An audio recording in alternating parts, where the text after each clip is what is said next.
To order at 2 p.m. on June 11, 2019. We welcome everybody.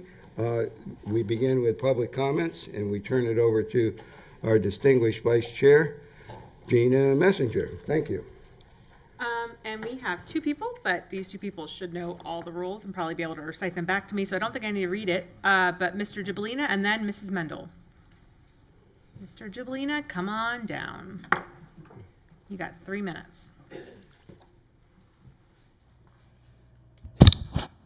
Good afternoon. My name is Glenn Jablina, taxpayer and community activist. So as I was looking over the agenda, I guess my first concern is that on the stuff that is on the agenda, like number one, they have a PowerPoint presentation. It's not on the agenda. You guys haven't seen it yet. So why can't the public see this prior to coming to this meeting? Perhaps the 340,000 taxpayers would like to go over these and take a look at it prior to coming to the meeting, and maybe even email a comment. So that's my first concern. And quite frankly, I don't think this should be heard until the proper notice is out to the public on this. That's my first concern. Second one, are there any handouts? We don't know. Again, the public is kept in the dark on these workshops. A lot of times the board's kept in the dark until these people show up with their PowerPoints. It's an unfair, the citizens should not be treated in that way. The only right one I did find was Ms. Saunders with 84 pages. That I did read. Thank you for that. And then the other thing is the energy audit. I see they have nice handouts in the back. Nothing on the agenda that the taxpayer can sit at home and look at and review and have some educated questions on this energy audit. Again, it's like your own little silos inside the school district, keeping the public, the taxpayers, who provide the money for these reports, from the reports. We have to physically come down here at 2 o'clock in the afternoon and go in the back and pick up what the energy audit is. It's unacceptable. The road thing did show up. I did like that. So I did want to talk a little bit about, I sent you all the Florida statutes, you're all constitutional officers. I expressed my concerns, why students are missing 50, 60, 70, 100 days and still being on to the next level or even graduating. I sent you the stuff on the truancy reports. I've done a records request. I think that the courtrooms should be filled. Case staffing, I don't know if you're familiar with that, but if a student misses 10 times in 90 days, there should be safeguards, and there are safeguards within the Constitution that protect our children, our students, saying, you know what, there needs to be some intervention, if not from the parents, certainly the courts, and that has not been done. 7 days, there's supposed to be case management, options for homeschooling. I don't see any of that going on. So I'm going to be doing a deep dive into why our kids are missing so many days and being pushed ahead without judicial intervention. I will tell you, when I was going to school, if my parents had to be called in the courtroom for missing too many days, I'd have got an ass whipping. But I think we need to look into that. Thank you.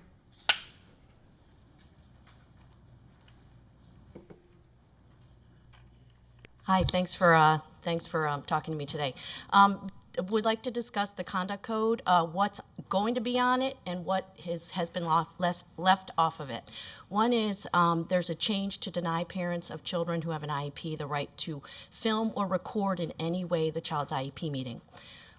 This is a basic parent right, and there's really truly nothing that is said or written in an IEP meeting that cannot be recorded.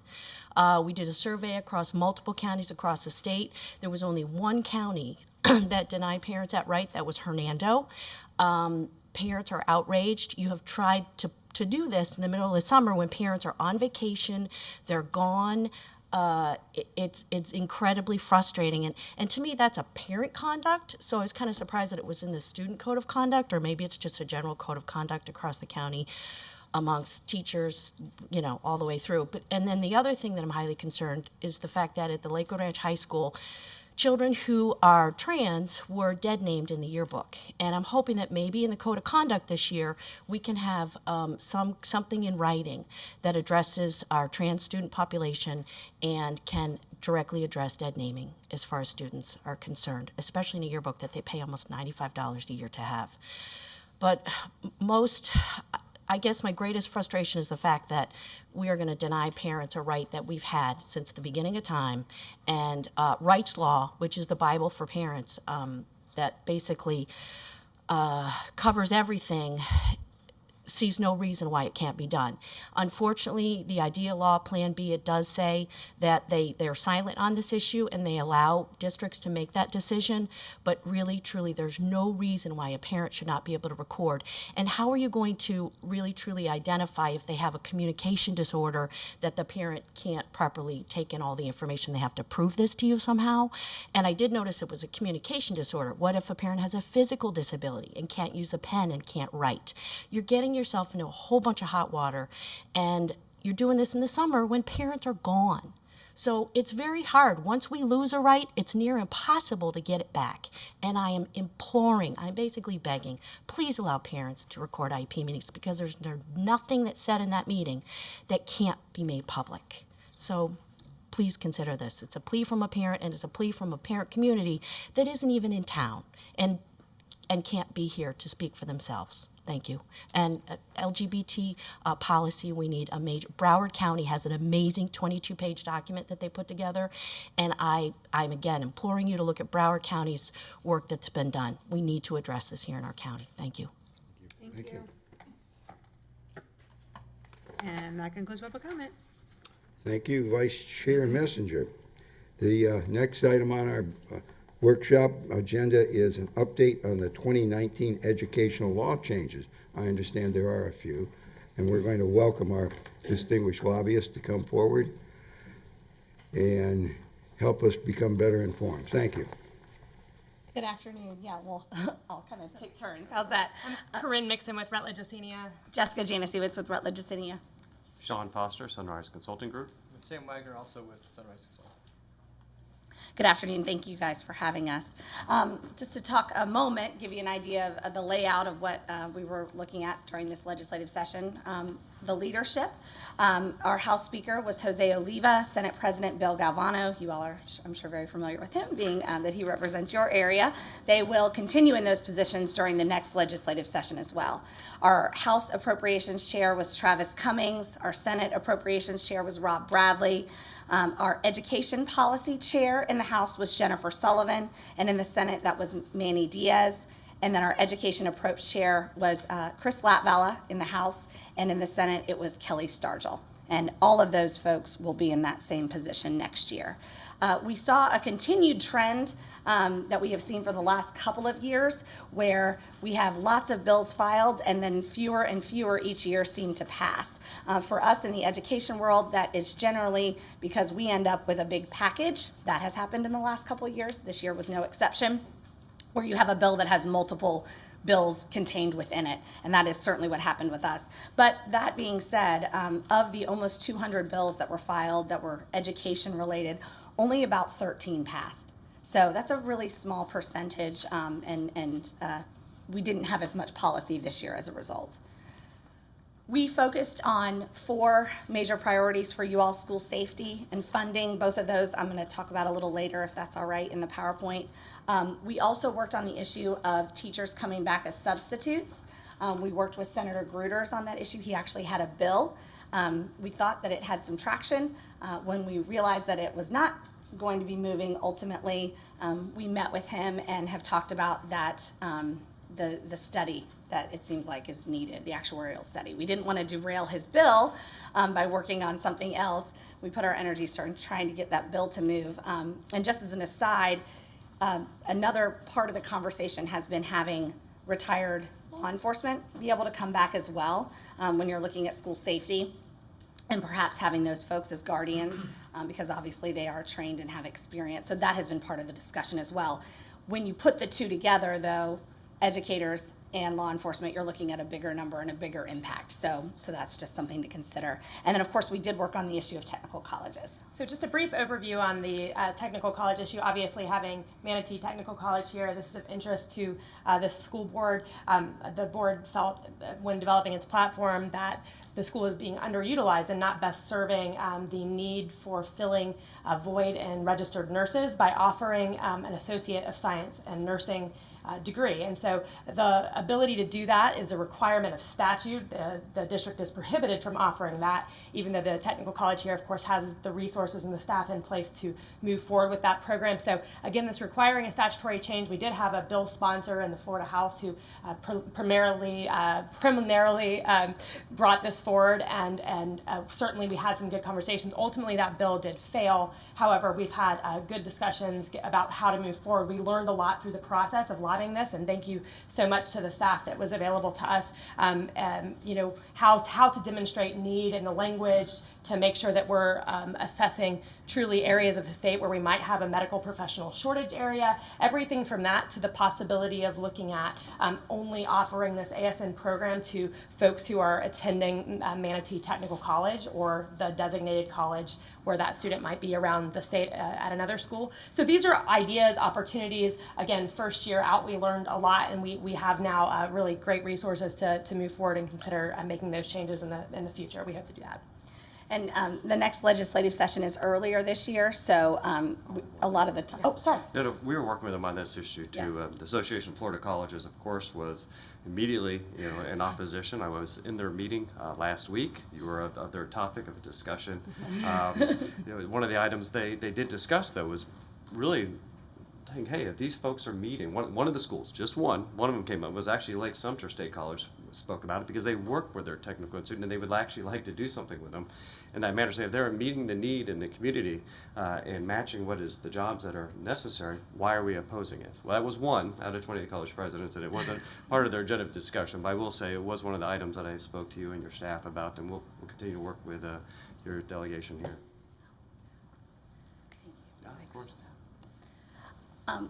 Turning towards the budget, this year was certainly an improvement over last year when it comes to the funds that were allocated, and we did work on this issue as well. So overall, the base student allocation increased by about $75. You may recall last year that was about 47 cents, so this is a pretty dramatic difference. It is important to keep in mind that there are some legislative requirements for some of those dollars. So while you will absolutely see an increase in funds, some of them have to be directed in a certain way. And when you take that into account, it's about a 1.7% increase of your total potential funds is what's available to you. Also to keep in mind the digital classrooms allocation that we've had for a number of years, that was decreased. Some of those monies were instead used in the area of school safety. So depending on the choices that you've made here at the district level, if you've had ongoing projects with that money, or if you've just used it for kind of one-time purchases, it could impact some of those long-term projects because they did reduce that by $50 million. So specific to Manatee, your digital classrooms is now at about $800,000. And you had about of the increase that you got, that $15 million increase, about $8 million, almost $9 million is committed by certain legislative requirements. So that gets you to that 1.7 increase in the funds that you have available to make some specific choices. Another issue specific to Manatee that we worked on was the compression allocation. This was something that was actually included in the budget last year, but it was a one-time monies that were available to certain districts. Manatee benefited from that last year, and we were able to work with members to have that program continued for this year. It is still just a one-time program, so it's not anything that is set in stone for next year. We'll have to work on that again next year, but the district benefited by about $1.9 million from that allocation. Before that's fine. I would just say that's one of the things I think we all need to work on, educating the delegation. We were talking about right before we came up here. They're going to look and they're going to tell you they gave you $15 million, and it's nothing to look sideways about. But when you look at the next line and look at nearly $9 million is already mandated and committed, it takes away that flexibility. So it's just a little bit of reminding them we're very appreciative of what they've given us, but with all the costs that you're going to have with insurance and other matters, it dwindles it quite a bit when you're talking about a 1%, just a slightly over 1% increase. So turning towards policy. Just- Oh, I'm sorry, please. Your budget, we just found out too. The governor Oh, will, yes, yes, thank you. just got the budget. He has said that he's going to come out with signing it next week. The only thing I did not like that he said, he is expecting to do over $1 billion in vetoes. That is to say that right off the bat, 1 billion plus was actually his language that he used. That is a large amount. Just to give you an example, the Tax Watch, who usually comes out with all those turkeys, they said there was $133 million that he suggested in doing in vetoes. He's already expressing over $1 billion. That is a lot of projects. Remember, there's those projects within the Department of Education that he cannot do, but those from outside, like the Sarasota one that we were working in the governor's office for your aviation hangars. That's one of those projects I would see him looking at. So we'll be working with the governor's office very quickly to make sure that that item is not on that $1 billion plus veto list. Sorry. No, thank you. Because we have all been waiting Yes. to hear when the budget would actually be It signed. literally It has- happened about an hour ago. So we are at least grateful to know when it will happen, and we will have to Yeah, it's wait 15 and see. days as soon as the bill hits his desk. As you know, budget Yeah. starts July 1st, so that doesn't leave much time. Not a So- lot of time for people to react, depending on what the vetoes look like. This year, just like last year, we had a big policy bill that contained a lot of most of the really impactful education policy. So I'll just run through some of the pieces that were contained within this bill. Changes to best and brightest, and I'm sure you are all aware the governor did come out after his election and say he wanted that SAT, ACT requirement that was part of the Best and Brightest program removed. And the legislature did in fact do that. So they removed that requirement, but what they've also done is they've created 3 pathways to achieve this Best and Brightest. So it's a little more prescriptive than just the SAT, ACT is what we saw before. So the first pathway is for teachers that are highly effective or effective, and they also have to teach in a school that has shown academic progress and success, and that is defined in the bill. So you have to have both categories checked in order to receive that bonus. There is also a recruitment bonus, and the idea behind that is to get folks who are not teachers to come into the profession. That is a one-time bonus for teachers that are deemed to be content experts in math, science, reading, civics. A content expert will be defined by the department, so the bill did not say what that means. It could be a master's degree, it could be whatever the department decides. But if that individual meets that criteria, then they can receive a one-time bonus. The third pathway is given to teachers that are highly effective or effective, and in fact, it also includes other instructional personnel, so it might capture some of the folks that have not been captured, and they meet a certain criteria that you all will determine. The school board will determine what criteria is used. The only caveat with that third pathway is the first 2 are in statute given a dollar amount, and they go first. So they'll do all the recruitment, they'll do all the highly effective and effective that teach it at a school that has shown progress, and then whatever remains in the pot, that's what will be distributed for that third pathway. So one can assume it'll probably be a smaller bonus contained with that pathway. Okay, excuse me, we take some questions. Board Member Kennedy? Thank you, as long as we're here. Thanks, Jess. Sure, yeah. Is the Best and Brightest money still also K through 12 only? They did not open it to pre-K? That's correct. And there was discussion about that on the House side in particular, and some pre-K teachers did come up and made their case. Unfortunately, they were not able to include them this year. Thank you. Additionally, they created the Family Empowerment Scholarship. This was another priority for the governor. He talked about wanting to address the number of students that are on the waiting list for the Florida Tax Credit Scholarship, and that is what this program will in fact do. There is a limit to who can apply, and it's done based on the family income. And it's about, just to give you an idea, for a family of 4, I think it's about $66,000 a year is about what that cap would be, anyone making that or less. And they would apply for this program. The only real difference in this and the tax credit scholarship is the funding, and this is actually funded from general revenue, whereas our tax credit has been funded by corporations who divert dollars that would normally go to the state and instead go to this program. So that's the new empowerment scholarship. They also looked at low-performing schools and Schools of Hope. That, of course, Schools of Hope was a program that was created a year or so ago to address low-performing schools. They did a couple things with that. They've changed some of the definitions about what a low-performing school is and schools that would qualify, But when it comes to the specific Schools of Hope program, traditional public schools will no longer be able to apply to be a School of Hope. We will have another program that they created. That program will address low-performing schools, and the idea is to provide some dollars to provide those wraparound services that we know students in these types of schools really need. It's about $500 per student. The good news is, if you have a low-performing school and they make it to a C, you can actually continue to receive that money for an additional year or two, depending on how long they have been receiving those dollars to continue those services. So the idea is, let's not cut off the schools when they start making progress. If we found that the tutoring after school that we've offered, or the extended day, or any of those options that you may choose to use have worked, let's continue those for another year or two. And that's in this bill as well. Did I I'm sorry. understand that would not be available to schools like Manatee Elementary School here in Manatee County? What is dependent on their school grade. So I don't, if they're not a low performing school, then that's correct. These are just for schools that have been low performing. If, These are What? Fs. These are apps. okay, Yeah. but it would be available, I thought you said it wouldn't be available to traditional schools, did you? The Schools of Hope program, which is another area, essentially a private provider would come in and provide those services. Traditional public schools can no longer apply for that program. We have this other program now that that you all can apply for. Thank you. Sorry, it's a little unclear. I apologize. Teacher certification they also looked at. This was an issue, and I'm sure you've been dealing with it here in the district. It's been a problem across the state. We have had issues with teachers being able to take and pass all portions of the general knowledge exam. And as a result, we have been losing teachers who we see are doing great things in the classroom, but they can't get at least one of those parts of the test passed, and unfortunately, they are not able to be certified, and then we can't keep them on. So what they've done is they have extended the period of time that you can be on a temporary certificate from 1 year to 3 years.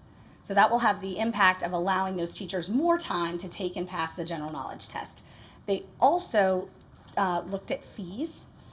The tests were expensive, and that was some of the feedback that the legislature got from individuals that came up and testified and said, look, the first time you take the test, it was, let's say, $100, and then when I went to take it the second time, it was $150. It actually cost me more, and then the more I keep trying to take it, I'm spending more and more money. So the state board actually took action on this before the bill even passed, setting guidelines for what these tests can cost, and saying specifically, it can't cost more the second time.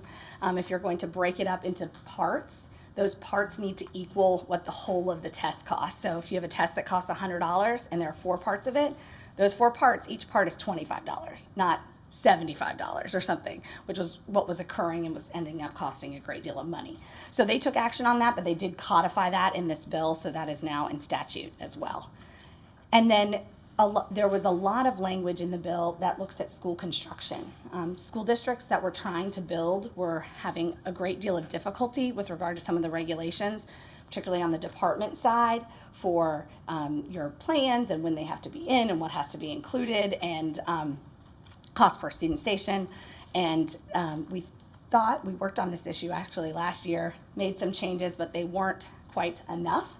And they actually have gone through, and essentially the majority of the barriers that you would have to building now are really gone. They've taken a lot of those away, and hopefully it'll be much easier for schools. We've had some districts that have been trying for 3 and 4 years to build a school. And then, as you know, cost changes during that time, so it ultimately ends up being more expensive if you have to wait. You get a plan, you think you've got this, and then your costs actually increase. So that was very positive and was included in this bill as well. School safety, of course, we know last year we had the big school safety bill. This bill has taken a look at some of the things that were included in the bill last year, made some adjustments and changes. The one that got the most attention was, of course, the changes to the Guardian program. The only change they made was allowing instructional personnel to serve as guardians. It's not a mandate. So no one has to do that, and you still have the authority to decide if you're going to participate in that program or not. But they did add instructional personnel to that. And they also codified the 3 ways that districts have been using the Guardian program. There was some discomfort about, oh, well, if we did it this way, is that technically meaning the language of the law? So there's we think of as the pure Guardian program. That's someone who works for you at a school, goes through the training, says they'll be a guardian. The third option is some districts have actually hired individuals who have gone through the training. They've hired them, and their sole responsibility is that school safety piece at the schoolhouse. And then the third, some districts have actually opted to hire private security companies to provide that same service. Those individuals do have to go through the Guardian training, but it allows you now to use dollars and allow those individuals to meet that requirement if you're going to use the Guardian program. There's still no mandate on it. It's still a school district option. But they did make a change in that last year. You may recall that it had to be, the sheriff had to say that they would do the Guardian, and the school district had to say that they would agree to it in order for that to happen. Now it is up to the school district. So if you decide you're going to have the Guardian program, you can hire folks that go through the Guardian program at another sheriff's department if your sheriff has said they're not going to participate. But it's ultimately up to the school board now, instead of both individuals having to agree. They've also included some language creating a school hardening work group. There has been a lot of anxiety amongst school districts and also legislators about where do we begin when it comes to school hardening. We know there are so many things that can be done. Is there some guidance as to what would be the best thing to do first? And that's what this work group is going to be charged with doing. They have to come up with an itemized list that tells you in a prioritized list rather, that tells you this is where you should start and this is the next step. From there, they are also supposed to determine some costs that would be associated with that to give districts an idea, as well as the legislature an idea of what we're looking at in the coming years as you try to meet those benchmarks. They have a very quick turnaround time for their report. It's in August, so that the legislature can get this information and therefore act. So we'll be looking for that in the coming weeks, almost months and weeks. They continued with the mental health assistance allocation, though there were some changes to the reporting times and when action has to be taken, but those monies are still there. And they also looked at that statewide behavioral threat assessment tool. They're trying to improve upon that and encourage and ensure that everyone is in fact using that so that we can get accurate information at the state level to make changes down the road. Some other smaller bills I'll mention. This tax bill had lots and lots and lots and lots of things in it, but only 2 are important to education. First is the back to school tax holiday.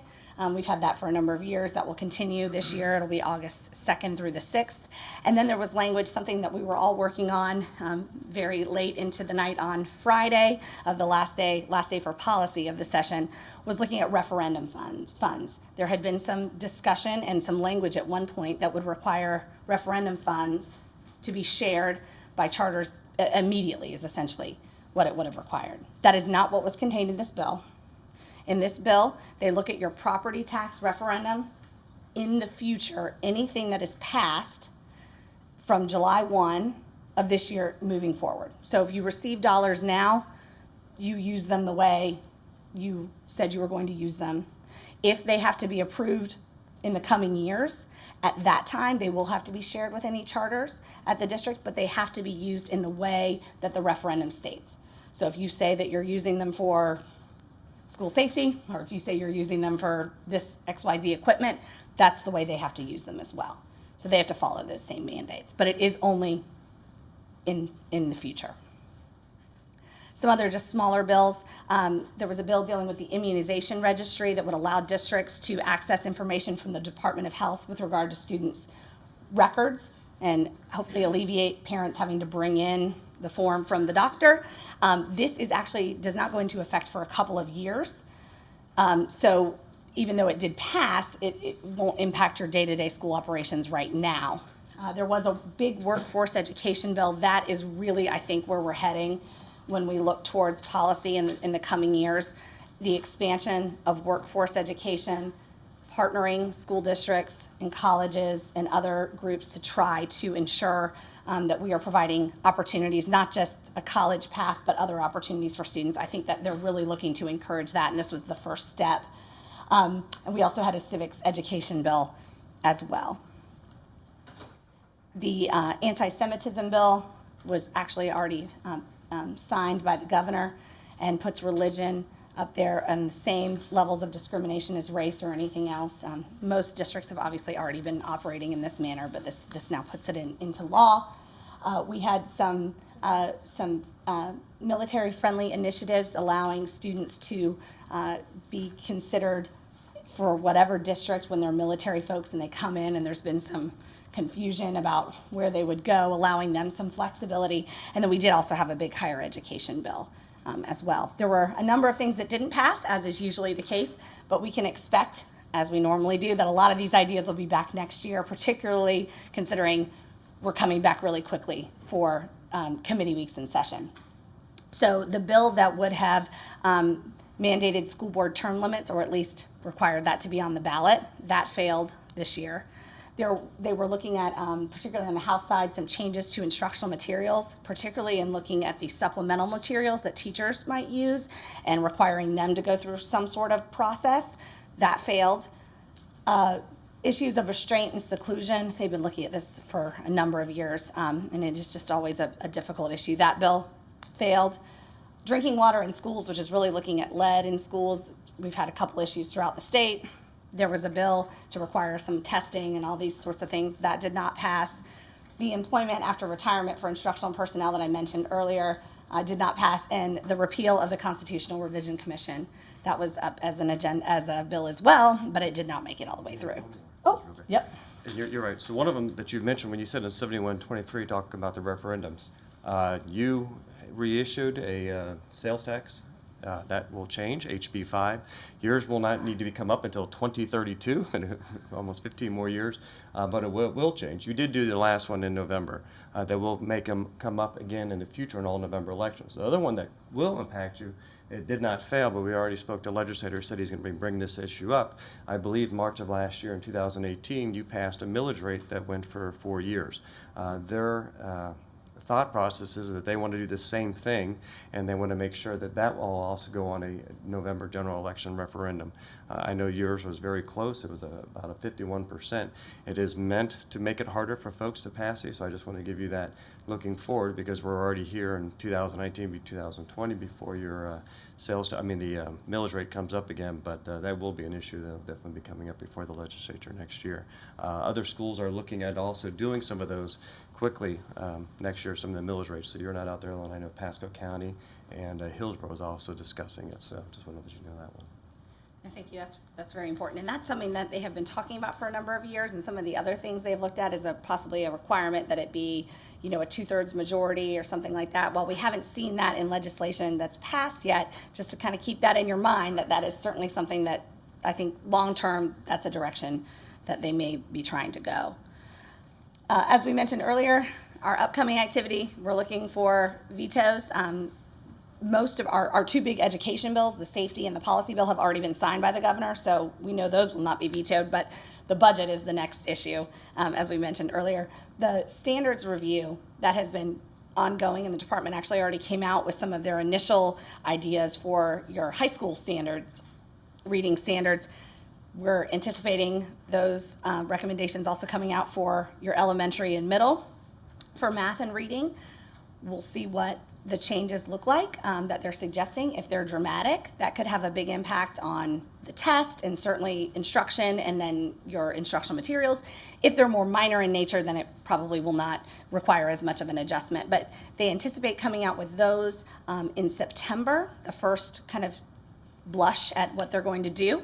And then from there, they'll get feedback from individuals, anyone from the public who wants to share their thoughts.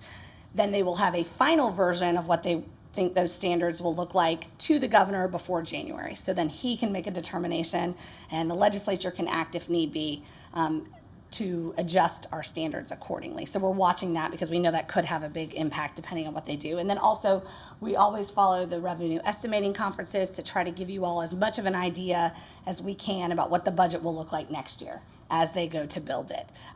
We can just tell you what monies are available, we think. Is it looking like we're seeing a decrease in funds coming into the state? If so, keep that in your minds, just to give you all an idea, and we'll send those numbers to you as well. And as I mentioned, the session starts early. We start committee weeks in September. There's 1 week in September, 2 in October, 2 in November, and then also in December. And then they will start January 14th and end, theoretically, March 13th. Sometimes we don't always make that target date. Sometimes it's a day or so later or a week or so later, but that's at least what it's supposed to be. That's when the 60 days are up, is March 13th of next year. And then, of course, we'll have an extended period then before they come back for committee weeks because it's an election year. So we will have no meetings until after the election in November, and we'll see any new House members and senators that return or are elected for the first time. And that's the overview from the legislative session this year. I just wanted to leave one other item that'll come up next year, we know for a fact, and that's expanding dual enrollment. Your Commissioner of Education has made that a priority. Some of the issues that were fought were, I can understand, right now it's a 3.0. He wanted to lower it down to 2.0. I would expect that to come back also in a bill next year. He also wanted to put, as you know now, how you have the relationships with your state colleges, extending this to homeschoolers and also those in private school, but also without the dollars following it. They actually had an amendment that was in the bill, and what they wanted to do was, well, we're going to see first how it impacts the schools, and then we'll come back and look at it next year. That amendment actually died, and it was not accepted. But I did speak with this commissioner, and he said without a doubt he is going to come back at it again. He believes it helps folks with different socioeconomic status, and even though you still have to pass the same test, they had it in the law, you had to pass the same test to get into dual enrollment. There were some concerns about lowering it all the way down to a 2.0. So that's just something to keep on your minds moving forward for next year. And something we will probably be asking of staff is to get an idea of what you're spending with regard to dual enrollment instructional materials. Because if there is a dramatic increase, we know that you're spending much more than what you get. And as we all probably have either had someone in our lives or ourselves, when you go to college, we all know that the books change, right? It's not like you keep them for 5 years, which is what we do with our instructional materials at the K-12 level. So there's a cost associated with that, and if there's an expansion, we'll want to be able to have those numbers to share, just to give them an idea of what the impact will be just from that perspective from a district. And I misspoke. Budget. It's not 2.0, it's 2.5. My fault. Questions? Board Member Kennedy. Thank you. Excuse me, Jessica, can you take me back to the threat assessment tool for a second? And I want to talk about it at the state level, and then when you guys come up, we can talk about it here locally.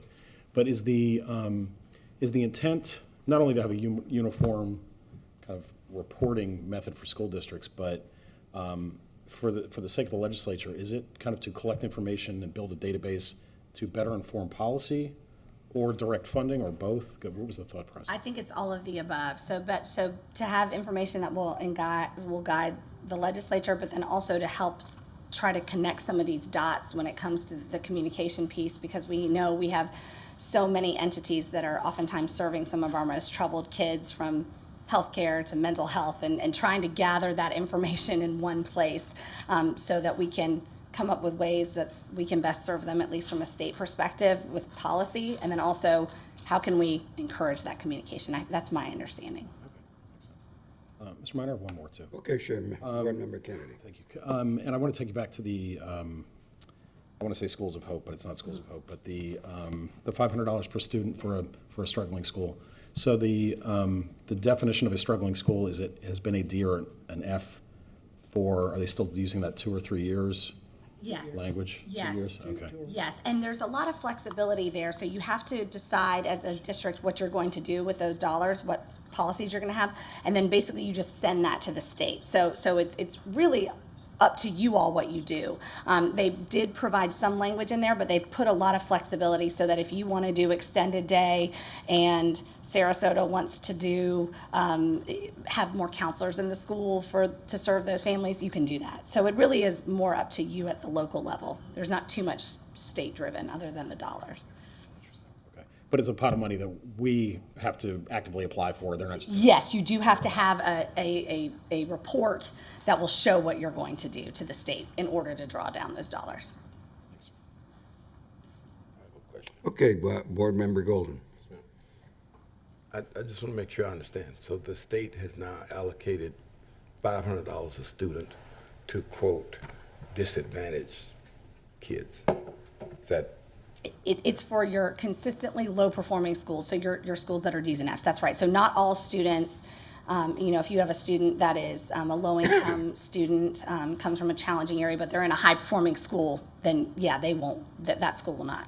so how are we going to then arrive at standards that apply across the board without a consideration of poverty? Or is that the caveat, that we're going to have standards, but it won't apply to poor schools and underperforming schools, which are associated with certain zip codes in certain areas? Yeah. How do we reconcile that? How do we create a unitary school system with the carve-out that you just described?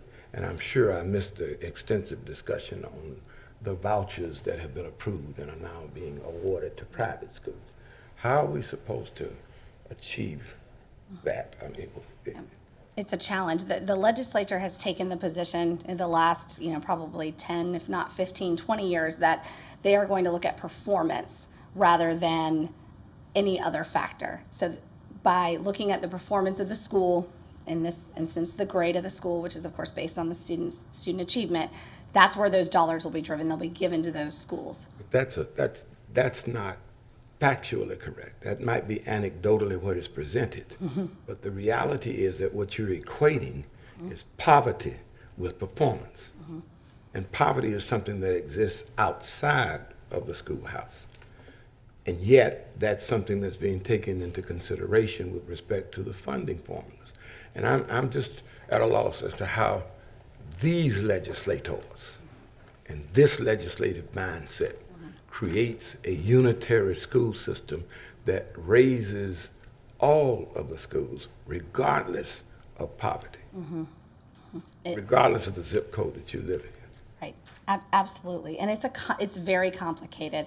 And what they have done is, with this program in particular, I can just tell you what the argument was, that by allowing the local control, by providing these dollars, but allowing the school district to determine how they're used and how they're used at various schools, the idea is hopefully you can be more specific about whatever the targeted needs are for those particular schools. So if you have a school where you see that providing resources to parents, they had some folks come up and testify about programs they offer to parents with regard to, help with looking for a job, healthcare, all sorts of things. If you think that would be what would benefit that school, that's what you all can decide to do.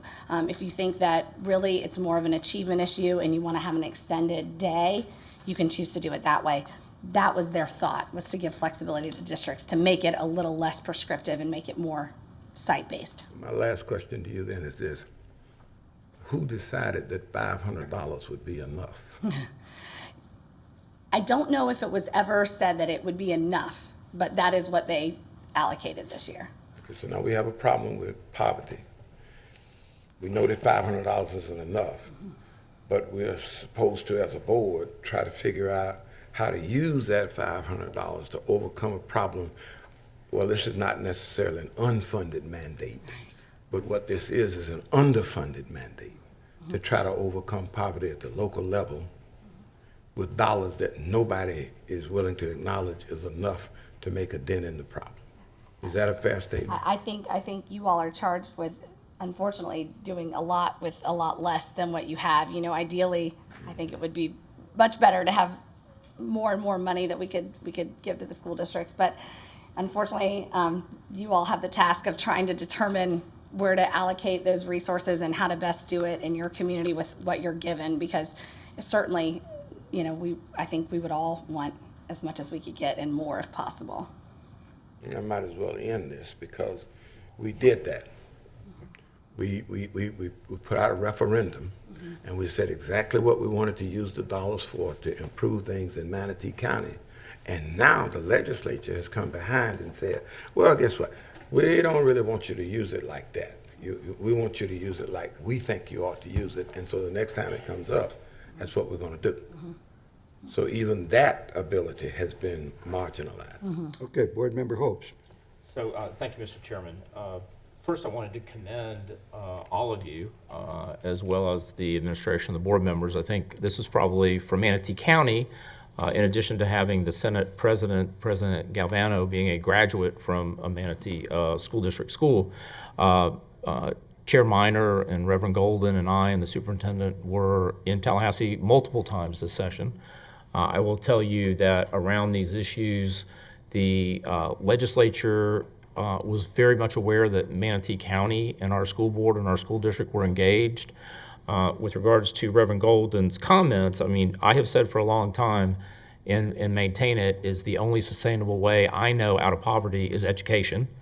And that is this board's responsibility in Manatee County to foster those policies and to use the dollars to the best of our ability. But I will tell you, this legislative session of probably the last 30, 35 that I've been involved in has been one of empowering the local school boards with regards to providing resources that are at our discretion. And I think that is a sign to come, and that's why it's important that we have both representation in the back halls that we have, but that we as elected officials engage with those legislators, whether they're from our area or outside, and we have made tremendous progress. I do want to bring up the issue of the hangars at the airport, because Tax Watch came out with a report that really misrepresents what those hangars are about. The 3 million, almost $3 million to build hangars at the airport, which are not for private individuals. Those are the hangars that will be utilized by Manatee Technical College's aviation mechanic program, because that is a highly paid profession that is underrepresented in the state and underrepresented in our area. And so, any of you out there, that is the airport authority's match for the workforce development grant that we applied for last year. And those hangars are not going to private purposes. Those hangars are for facilities for us to expand our technical programs so that we can produce licensed FAA certified airframe and power plant mechanics.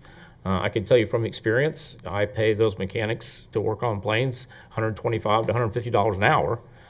So it's a pretty good job. And so I think it's important that we send that message to the governor that this is not a situation like the Destin Airport a number of years ago, which caused a speakership to die. This is about a workforce development program in Manatee County to serve really the west coast of Florida. Thank you, Mr. Chair. Thank you. I can make one quick comment, just to let you know, as soon as I saw that come out on Tax Watch, I contacted Senator Galvano. It happened to be golfing with the governor last week at the governor's.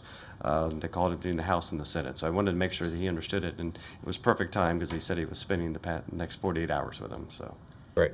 Thank you. Any other questions, Board Member? Thank you very much. Thank you all. Okay. Mr. Minor? I'm sorry. No, I don't have any more questions. I have something I'd like to say. Okay, That's the yeah, next item. Vice Chair Messenger, yeah. Due to a technical glitch, one of the names that was signed up for public comment didn't show up on my computer. So I was hoping that before we started the next item that I could have that person come up. Sure, yeah. And I do apologize, Gretchen, because I know you said to me, oh, I came to speak, but I thought you meant tonight when I didn't see your name here, but come on down. Just wasn't there. They were working on the computers when I was signing up out front, so. You've got that magic touch. I know. That's all right. Thank you for allowing me to speak. I know it's kind of off Record. Thank you, Chairman Minor. And I'm just here to quickly, a couple of things. One, to support tonight's discussion on Bud Gillette as the name for the auditorium. He was well-known in the parish area and also in Palmetto. So in our effort to collaborate with Palmetto, we support that also in parish as a name choice. One of the other things is I sent in on behalf of the PCA a request for Travis Seawright, and I realized afterwards that I needed to present it to you, not just submit the form. So I'm here to ask that that be considered. Travis Seawright was the #1 pick for the name of the high school. He received over 160 votes to have his name put on the high school. He is well known in parish for agriculture, and the request was that his name be added to the agricultural building. And you'll be hearing some more people this afternoon on that request, on why he should be supported in that. And the last thing is to support the agenda item that's up there on the road, the alternate access to Barbara Harvey. Thank you for hearing us and working with private partnerships to make that happen. We are very grateful that you are considering that, knowing that I live personally in that neighborhood and I'm experiencing that traffic already where they're building and extending the road and having trouble getting in and out already. And if I go out the back road, I'm going to be stuck trying to get out at the high school. So I'm stuck in the center either way. So this is going to help us immensely. One of the things I do want to mention, I know that it was a alternate bus route, not a car rider route. And we had asked that maybe you'd consider having it a car rider route on the alternate coming in off of Fort Hamer Road, the new road that's coming in. And instead of, I understand we've already got things in place and kind of a plan going, and that road is going to be coming up faster than it would have if you hadn't partnered and worked with other people to get this done. One of the things that we're requesting is keep an open mind, that if that seems to not work and we have people that are struggling with getting in and out and trying to access that Barbara Harvey entrance because it is off of a private road and the queue is very short, that you consider in the future looking at those statistics and looking at those efforts and maybe switching the bus line to the car rider line and flipping the entrance of Barbara Harvey. And that's all I'm here about. Thank you. Okay, thank you. And I do apologize again. And that really concludes Okay. public comment now. Great, no, fine, great job, okay. We have a superintendent here with some comments. Superintendent, the mic is yours. Yes, I have 4 of our elementary schools. I know you've heard about these initiatives that we will be embarking this year and the coming years, and I just thought it would be important for you to see the principals that are leading these initiatives and to hear directly from them about what is occurring and how these changes are going to impact 4 of our Title I elementary schools. Okay, thank you. So I know Kelly is starting with the PowerPoint, and Blackburn, Latrina Singleton is our principal there, and she and her AP team maybe will come to share about our Cambridge ACE initiative there. Good afternoon, Board Chair Minor and our board members. My name is Latrina Singleton. I'm the principal at Blackburn Elementary School, and I do have my assistant principal, Danielle Delk, here with me today. One of the things that I would have to say as we get started, I know a lot of the conversation after you heard the legislative updates in regards to our budget and everything that's going to be impacting our K-12 program. I think the charge of the district, and most definitely our superintendent, which she has stood for, is making sure that we provide equity with our education in our schools. And so one of the things that she came to me with in February was applying for the Cambridge ACE primary program at Blackburn Elementary School, where we could have a direct feeder into Buffalo Creek, which then would go into Palmetto Elementary School. Palmetto High School, I'm so sorry. So it was not me who came up with this brilliant plan. It was truly our leader, Superintendent Saunders, who thought of the brainchild. And basically, you're going to look, I provided you with some information. I also made sure that we had enough for the public for if they wanted to know. But a lot of you may know of the ACE program as it pertains to high school, but the program does go into the middle years program, and it starts off at the primary program. So Blackburn created a leadership team. We applied to Cambridge. We had a site coordinator to come out, and we submitted our paperwork to England, and we were accepted. So it is done. I provided the financials to Superintendent Saunders of how much money it's going to cost us, rough estimate about $4,900 a year for us to be designated as a Cambridge ACE program. And I think what we have to really understand is the impact that it'll have on Blackburn is for the recruitment of maintaining the students that we have, that we're probably losing to Barbara Harvey. But I think the other thing is providing the families of the Palmetto community an opportunity of a globally recognized program, but creating a very strong feeder for when the students are entering Palmetto High School, that they are being successful in the Cambridge ACE programs. I don't know if many of you know that if you pass 7 of those assessments, you get a full Bright Future Scholarship regardless of your GPA within the state of Florida. So if we can build our students at the elementary level, transcending them into middle school, and then when they're in high school, they are strong enough that they're competing with students not regionally, not between our districts, but globally. And I think the other thing that we have to toot our hats off, I would have to say, is that we're the first primary program within Manatee County, Sarasota County, and Hillsborough County. I think the other one that's closest to us is in Pasco. Any questions? About that. That's terrific. Okay. Okay, Mr. Board Member Kennedy. Thank you. Latrina, thanks for being here. So you could actually have kindergarten students? Yes, so what we have in front of you, you do have our implementation schedule of how it will look. I think a lot of people get confused of a program like this, like IB, where you're only looking at your very high performing students.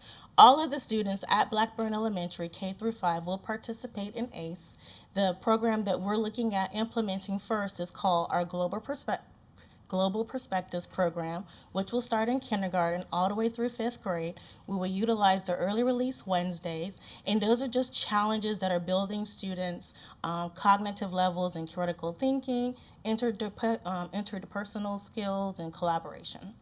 Okay, so you've already answered my next question then, which is how many students at Blackburn will participate? But Everyone will all of them. participate. So on the implementation calendar, starting in August, everyone will participate in the Global Perspectives. And then starting by the 2020-21 school year, we will develop a cohort for 3rd, 4th, and 5th that will focus in on the science piece, which aligns with the agricultural and the program at Buffalo Creek and at Palmetto High. So the students that will leave Blackburn will have a diploma or certificate for science and global perspectives. Okay, Board Member Golden. I suppose I probably want to ask this of the superintendent. In terms of these kinds of programs, as long as the definition of public schools is still K through 12, does that impact any of the funding formulas, or does it impact any of the curriculum challenges that have to be integrated to take advantage of this? And I suppose I really should have asked the lobbyists here whether there's an appetite amongst the legislators to change the definition of public schools from K through 12 to pre-K.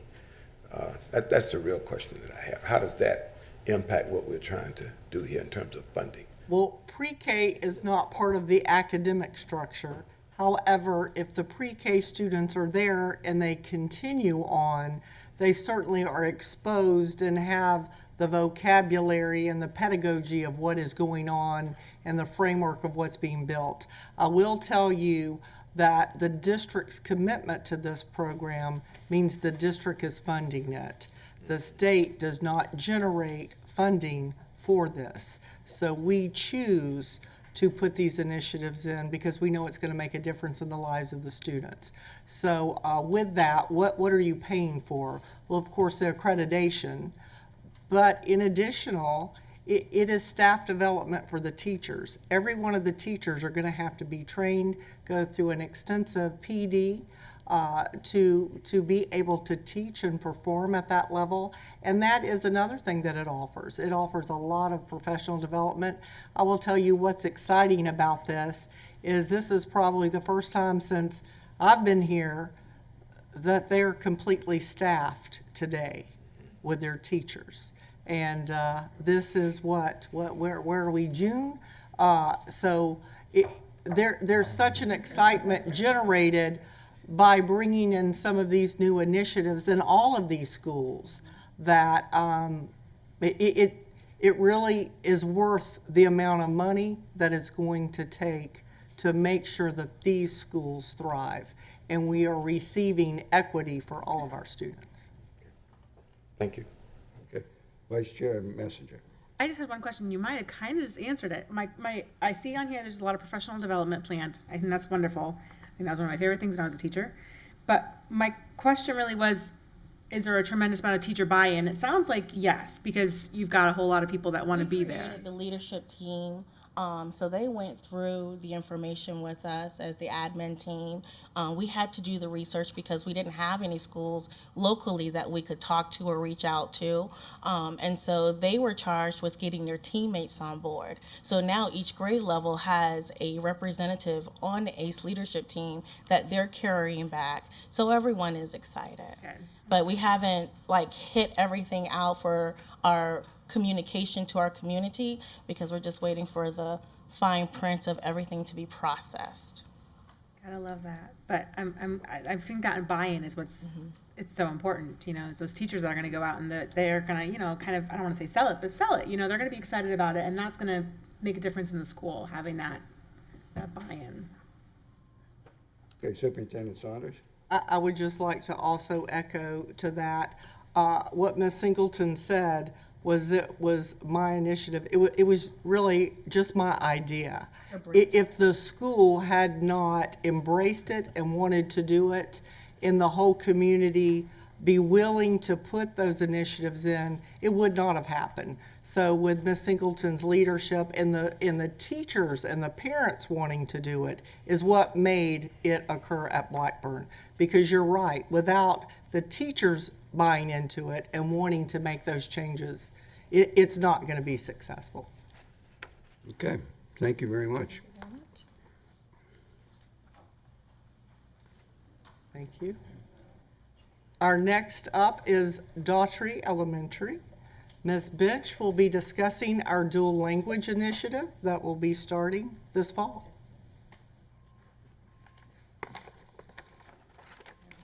Hi, I'm Shelby Bench. I'm going to be the principal at Daughtry Elementary, and we are going to start a dual language program at Daughtry. We're going to start it in kindergarten, and the reason Daughtry was chosen for this program is because we have 734 students, and out of 734 students, 52% of our students are English language learners. So we are the largest school in elementary that have the largest population of English language learners. And as we know, those students are below those grade levels at they're below at each grade level. And so we're going to start it in kindergarten. We already have had an informational parent meeting. We have gone out and visited preschools. In the informational parent meeting with the parents, when we introduced this, the parents were cheering. Because you have to understand, when you have 52% of your students English language learners, our population, they identify themselves as Hispanic, is 79% of our students identify themselves as Hispanic. So those parents are very excited that their children are going to have the opportunity to learn in both languages. Studies show that when children are being taught in both languages, we're looking at a 50-50 model, that they actually end up closing the achievement gap. And when they get into the testing grades, they are at their peers in other classrooms that are not dual language or even exceeding. Now, it's not just about the English language learners. This study shows that children who come from low socioeconomic background also succeed in this program as well. And being Daughtry, we know that those students in both of those classrooms are going to benefit from this program. So we have it on our school website. When you go to our school website, it automatically pops up. You don't have to try to find it. We have it on our marquee. We've done a Connect Ed.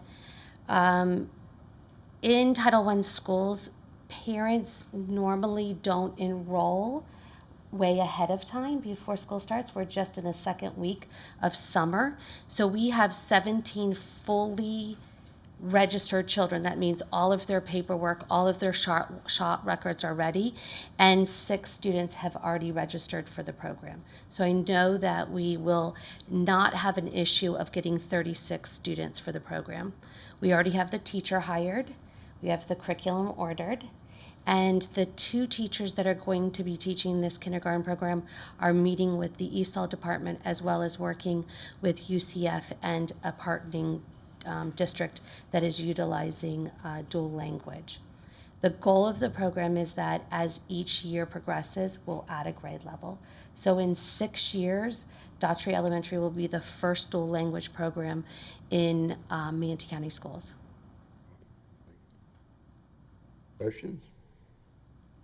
Thank you very much. Mr. Board Member Kennedy. You answered, that was going to be my one question. Have you,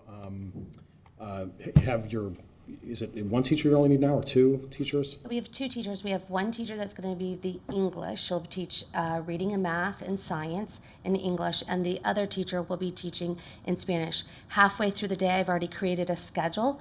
We've had the opportunity to tour Broward County that has embraced this. They have over 30 schools that they have dual language programs in Broward. And we have created a schedule where their day will be split right down the middle.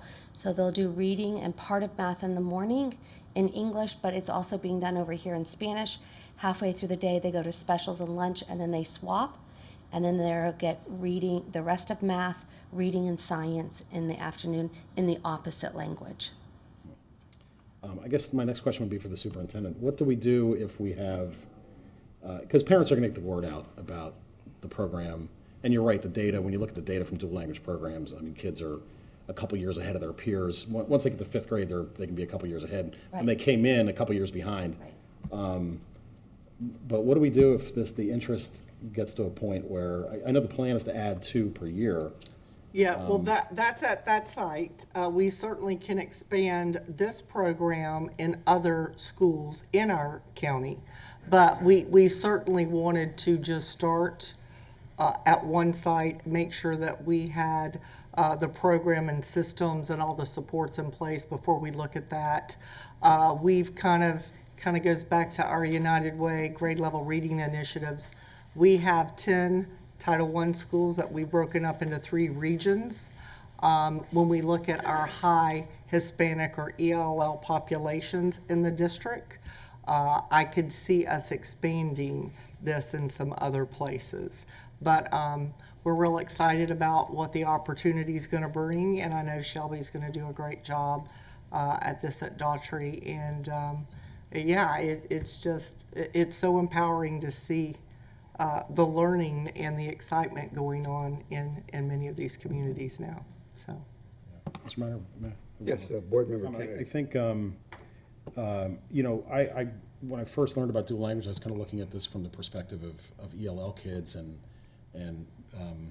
you know, Spanish is spoken primarily at home, but I think another, I don't want to say demographic, but I think we're going to get interest from parents who just want their English-speaking child to go to a bilingual program.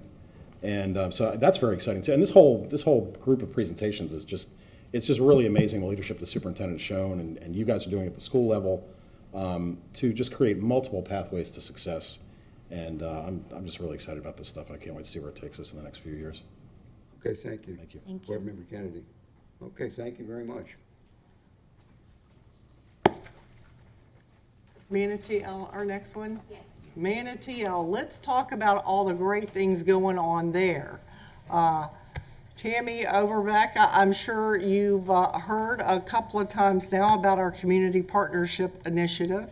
That's one of the great things that we're working on and expanding, and for that to be our first one in Manatee County. In addition, we are also working on making Manatee a performing arts elementary school. So I can tell you, without her leadership there, these initiatives would not happen. She has a background at working in a performing arts school in the past, so she really can bring a lot of her past knowledge from out of state to getting these off the ground. She has more community support than I've ever seen at a school, maybe more than what she would like to see on some days. That's just joking. It's just amazing how many people want to come and assist and help our schools to be successful. So I'll let Tammy give it to you from her perspective. Good afternoon. I'm Tammy Van Overbeck, proud principal at Manatee Elementary. I'm just going to go through our timelines separately, one for the art side, one for the community partnership side. For the art side, Superintendent Saunders and Mr. Rio came. They addressed staff at a staff meeting to let them know this was occurring. And I would say at that time, staff was pretty well supportive and pleased. From there, we formed an arts committee with parents, lots of staff, too many wanted to be on it, that we couldn't have that many. Dr. Davis Cotton is on it, Julie Abear, school board member Kennedy. So we have met a few times to look at a plan. We've submitted a wish list to Superintendent Saunders, who will then come up with a budget. We visited Edison Park Creative and Expressive Arts School in Fort Myers, which is an amazing place, A+ school. So it was really nice to sit. They allowed us to sit with their staff and talk about really what happens at that school and what an art school means. And they're very similar campus to Manatee Elementary. Our building is a 1926, theirs was a 1927. So a lot of it was very similar. But it was nice to see kids in the hallways, elementary kids, carrying instruments, carrying tap shoes, carrying ballet shoes, and just the camaraderie and the success around not just academics was very evident. Then the committee made a decision to focus on performing and visual arts at Manatee Elementary because we have that gorgeous auditorium, of course. And we meet again July 8th to write our strategic plan and timeline. Really, next year is a planning year, so we have a really good jump on this. And now I'm going to focus on the community school partnership side and what we've done so far. I attended the informational meeting at Bayshore Public Library. And then some of us also visited OCPS Academic Center for Excellence in Orlando, which really is the Taj Mahal of schools. I would recommend you all go and see it. It was interesting there, though, they're K-8. They're a K-8 program for kids and have a pathway that pays for college if they meet requirements throughout. Then we looked at space on Manatee Elementary campus and came up with a building to house all of what needs to be housed there that's very accessible to the community without many changes on campus. So many people had to move over the summer, which they're all very gracious about and excited about this program. Melanie Rodriguez, Jarvis Wheeler, Dr. Connard, Superintendent Saunders, and Mr. Rio came and presented to the staff in the morning, again, just on updates, and then had a community meeting in the evening, which I was shocked at how many people came. And Dr. Davis Cotton at our meeting said that lots of people would be contacting me, and Superintendent Saunders just referred to that. They are calling, they're emailing, and they're showing up at the building now, wanting to be part of this. Some for great reasons, and others for financial reasons. So I will be very careful with that. Currently, Children's Home Society is working on hiring the director to oversee this implementation, and there's a meeting scheduled tomorrow night at the 13th Avenue Dream Center for more questions and more information. Thank you. Questions? Board members? Sure. Okay, Board Member Kennedy, I think you know more about this than. Yeah, Tammy, I don't really have any questions. I just want to talk about this for 5 or 10 minutes more. No, I'm just We kidding. don't have it. No, I was glad you mentioned the Dream Center tomorrow night because, there are, and I'm glad you were honest and you touched on it because there's people coming in who really want to help. And then there's people coming in who just want to sell things to the school district or, get their kid a job or something like that. So, but I think there's a reason that superintendent chose Manatee and she chose you is because you're definitely the right person to carry this out with your resume. You've done all this before. You've done arts. You've done Title I. So you're kind of the perfect school and perfect person for this. We have been talking about community partnership schools here at the board level for a little while now. And I say it's a little while, but really when you think about it, it's probably been in the past 8 or 9 months. And here we are with a plan hitting the ground, and if only everybody could work as fast as the superintendent does. So again, this is another pathway for for our students to be successful. And as Jarvis, right? Jarvis from Children's Home Society said, I love this line. It's so funny that if you've seen one partnership school, you've still only seen one partnership school. And what was eye-opening, and forgive me if board members of you have heard me say this before, but I just want to, this to me is such a key point, which is going to be just paramount for the success of these kids in this neighborhood, is that when we went up to the OCPSA school, and it's not just K through 8, it's also pre-K. When you walk in, the building to the left is built and funded and built out, and the staff is paid by Harris Rosen from Rosen Resorts. And Mr. Rosen, through his personal philanthropy, has made the promise to the kids in that neighborhood, or the kids of that school, the families of that school, that if you, as Tammy mentioned, if you follow this path, your post-secondary education is guaranteed and Harris Rosen will pay for it. And over the past 20 years, he spent millions of dollars and transformed Tangelo Park, which is not where the A school is, but he's trying to replicate the Tangelo Park model there. And so that's kind of like this, the community partnership school, the nuts and bolts of that is off and running, and that's happening. But I guess I just want to kind of keep this at the forefront too, is that, how do I say this the right way? Because I don't want to get down on my knees and beg the community, the philanthropic community, for money. But that's the one piece that we don't have, is how do we make that guarantee, to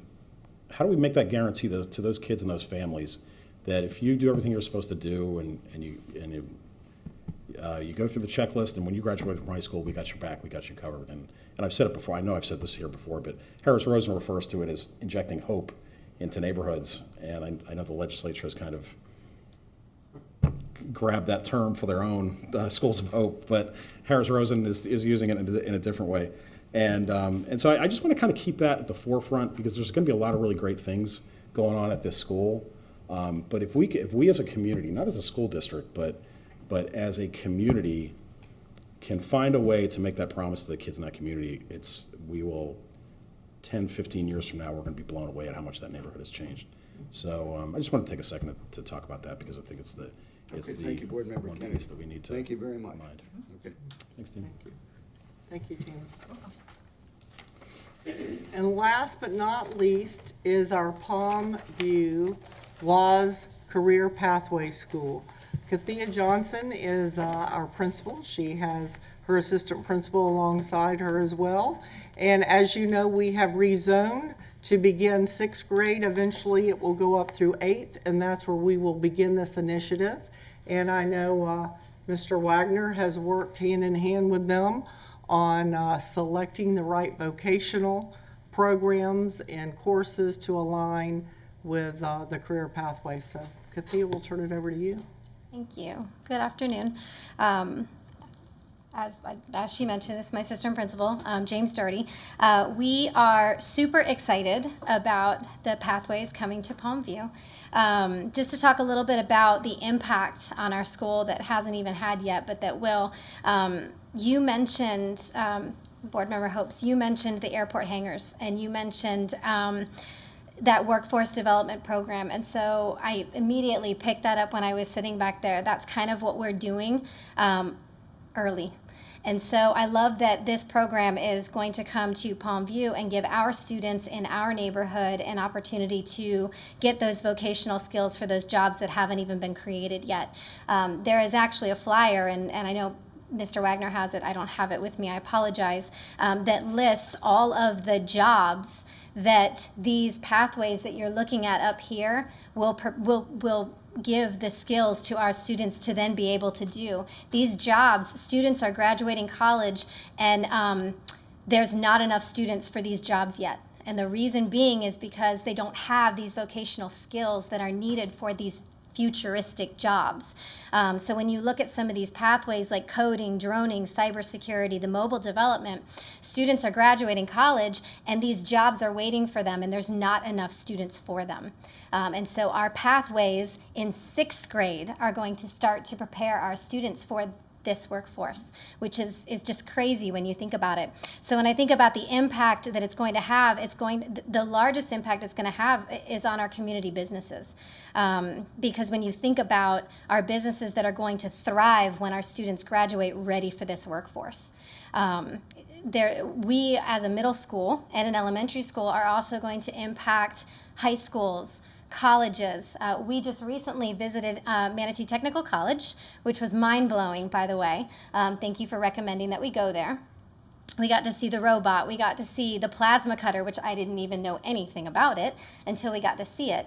And then to think about our 6th graders being able to learn to work with that equipment in an hour. You know, in an hour, they're going to pick up some of these skills, these programming skills that you'd think would take so much longer than that, but it won't. So I think about our school now being a feeder for the high schools, for the colleges, for our businesses that are going to thrive because of this. So it's a huge impact. And then, of course, my mindset has been elementary this whole school year. So to think about the impact at the elementary level, you know, we worked really hard this year, our staff, our students, our families, on creating proficient readers. That was our focus. And so when I think about our kindergartners and our 1st graders getting an opportunity to go through these pathways and us being able to integrate it into the core. So I think about our ELA blocks, our reading material, for our students to be reading about drones. Okay, that's so much more exciting than something we may have given them in the past to read and find the main idea for, right? So when we think about, you know, promoting literacy, promoting math proficiency, science proficiency, even at an elementary level, you don't think about the impact that a program like this can have on that. And so it's mind-blowing and overwhelming, but awesome. Our staff and our families have welcomed it. The superintendent, Mr. Wagner, they came out to a STEM night and spoke to our families about it, at which case, Mr. Doherty, I don't think your phone has stopped ringing. Oh my gosh. We then took it one step further and we identified the incoming 6th graders and where they were currently at as 5th graders, and we went out to them. We took drones, we took 3D printers, we took tablets, we took this to them at their schools, and we said, hey, next year when you get to Palm View for 6th grade, this is what we're going to be doing. And so they were excited about that. We were able to get to 5 of the 6 main feeder schools for us now as a middle school. Our next steps are to do a Q&A with families of those incoming students. Now that we've got them enrolled, we want to reach out to the families and say, hey, we got your kiddos all excited. You've got questions, we can try and answer them, so come and see us. Training is going to be important. We're still trying to assemble our team, but we are off to a great start. We do have some training already scheduled for July to where the WAS educational reps are going to send their specialists out to train our team. Like I said, we visited MTC. We plan to take our team back to MTC Thursday morning of this week, just so they can see the equipment that our students will be working with to get them excited about it. So lots going on. But I mean, I think about, you know, what the opportunity is that our students are going to get. They're not going to have to cross the river or go somewhere else to get this type of a STEAM program. And it's going to have a huge impact in more area than one. So we're very excited. Okay, any questions? I just have one. Okay, Board Member Kennedy. Kathy, are you starting with 6th graders this August? Yes. That was, I thought that was waiting to, okay, We don't have time to wait this year. Well, we just redistricted, it's probably gonna take a year for it to No, kick no. in, but it's kicking in August. August. Okay, even better, okay. Okay, Board Member Golden. Yes, sir. I was glad to hear you talk about the training that's gonna take place with the people from Wozniak Foundation. the Wozniak Foundation. Maybe what I really want to ask is, how are we going to make sure that all of the staff keeps up with all of these new, innovative, exciting ideas and attitudes? That how do we get that down on a formalized basis? That's the first question. The second question is, and how do we translate this to the parents? Because I'm telling you now, if my granddaughter comes and asks me, about drones, she's in trouble. So how do we keep me out of her way? Or how do we embrace, or how do you get me to embrace the drone so that I can be of help to, embrace the drone. Yeah, great line, right? Embrace the drone. So that's the part that I want to hear. There's no doubt in my mind that this is taking us in the right direction. It would be a shame for us to have students that are smarter than we are. So I want to know how we are going to. Well, that just may happen, sir. The great thing about Palmview, when we spoke and Ms. Singleton spoke about Blackburn being the only primary ACE, she is the only WAS pathway school. So we are starting from scratch. It will be Mr. Wagner's job to ensure that the technology initiatives and the training are at that level and we keep up with it, because it will evolve. What we're doing today in 5 years may look very different, but it is our job to stay current, and it is our job to also communicate with the parents, maybe not so that they can do the work or help, but to understand what the needs are and what they are experiencing, which is why we're going to start with another parent night.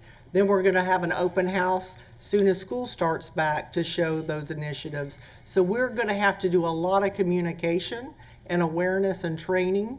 And I'd like Mr. Wagner to also speak to some of the training that we already have set up. Absolutely. Mr. Chair?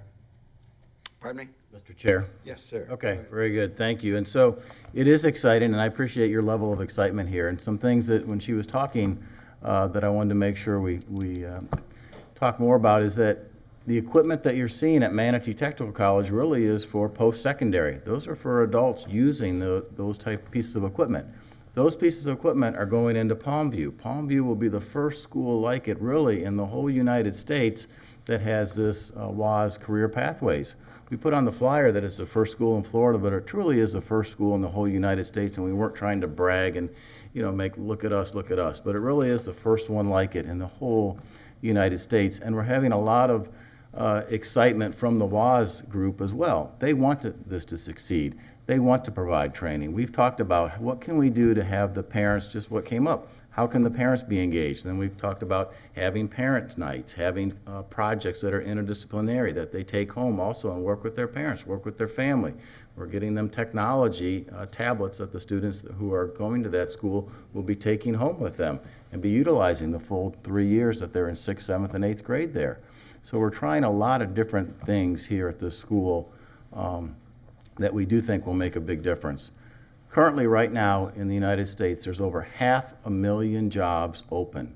500,000, 500,000 jobs open in the area of computing and programming. And we're seeing that here locally with, finding people who are PeopleSoft coders. There are none. You can't find people. And so if you look at what's on the screen, a lot of this has the overline of working with computers, coding, whether you're coding a robotic arm to do something, whether you're coding a plasma cutter or a laser engraver or a CNC computer numerical controlled machine. You are still utilizing the computer to have a piece of equipment do something that you want it to do. And so these students at such a young age will be leaving that school ready to go, be excited about careers, be excited about STEM careers, and this is where the employment is. This is where the employment is in our country and around the world. one last point, and I just want to make sure that we are also seriously not leaving these parents. Are we still engaged in trying to strengthen our school advisory councils and the parent advisory councils in each of these places? Because a lot of times you'll get lost if you don't really try to get involved or try to get committed. And so as just a cautionary word, I'm just hoping that we embrace more the use of the school advisory councils to help us in terms of the direction that we want to. And if I can speak to parent universities, and yes, we plan on building our school advisory council as well. We had parent involvement on, when we were doing the rezoning too, which was kind of just the beginning of that. A lot of parents showed interest in wanting to be a part of this. But we are actually a School of Hope grant. And so us and Ballard were the only two schools out of all the schools in the state of Florida that were chosen. And so part of that grant allows us to do things called parent universities.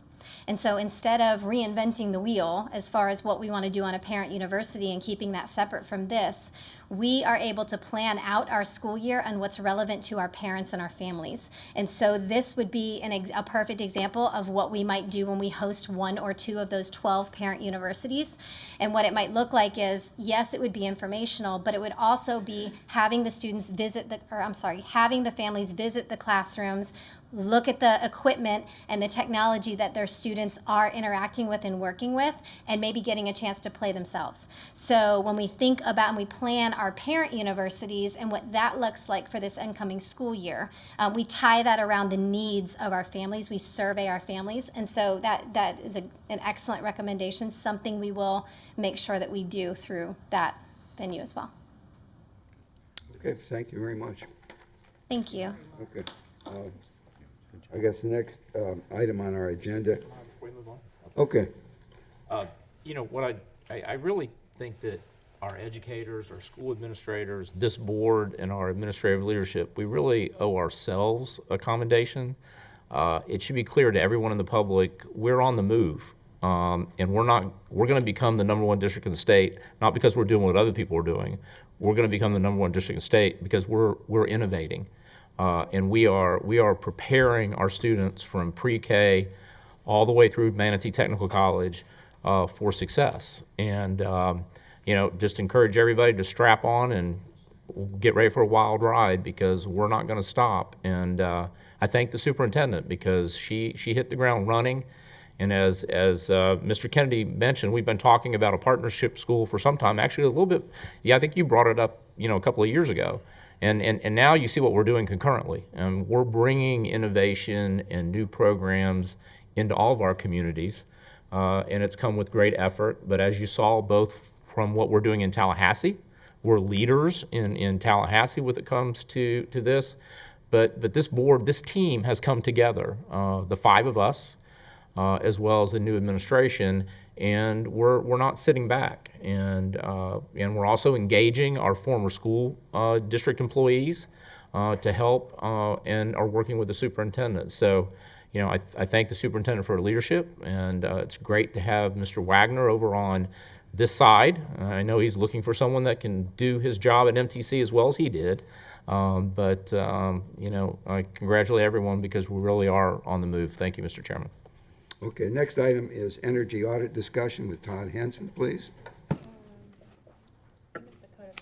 Yeah, it is a code of conduct. Okay, I'm sorry. We're 20 minutes running behind, and I apologize for that. But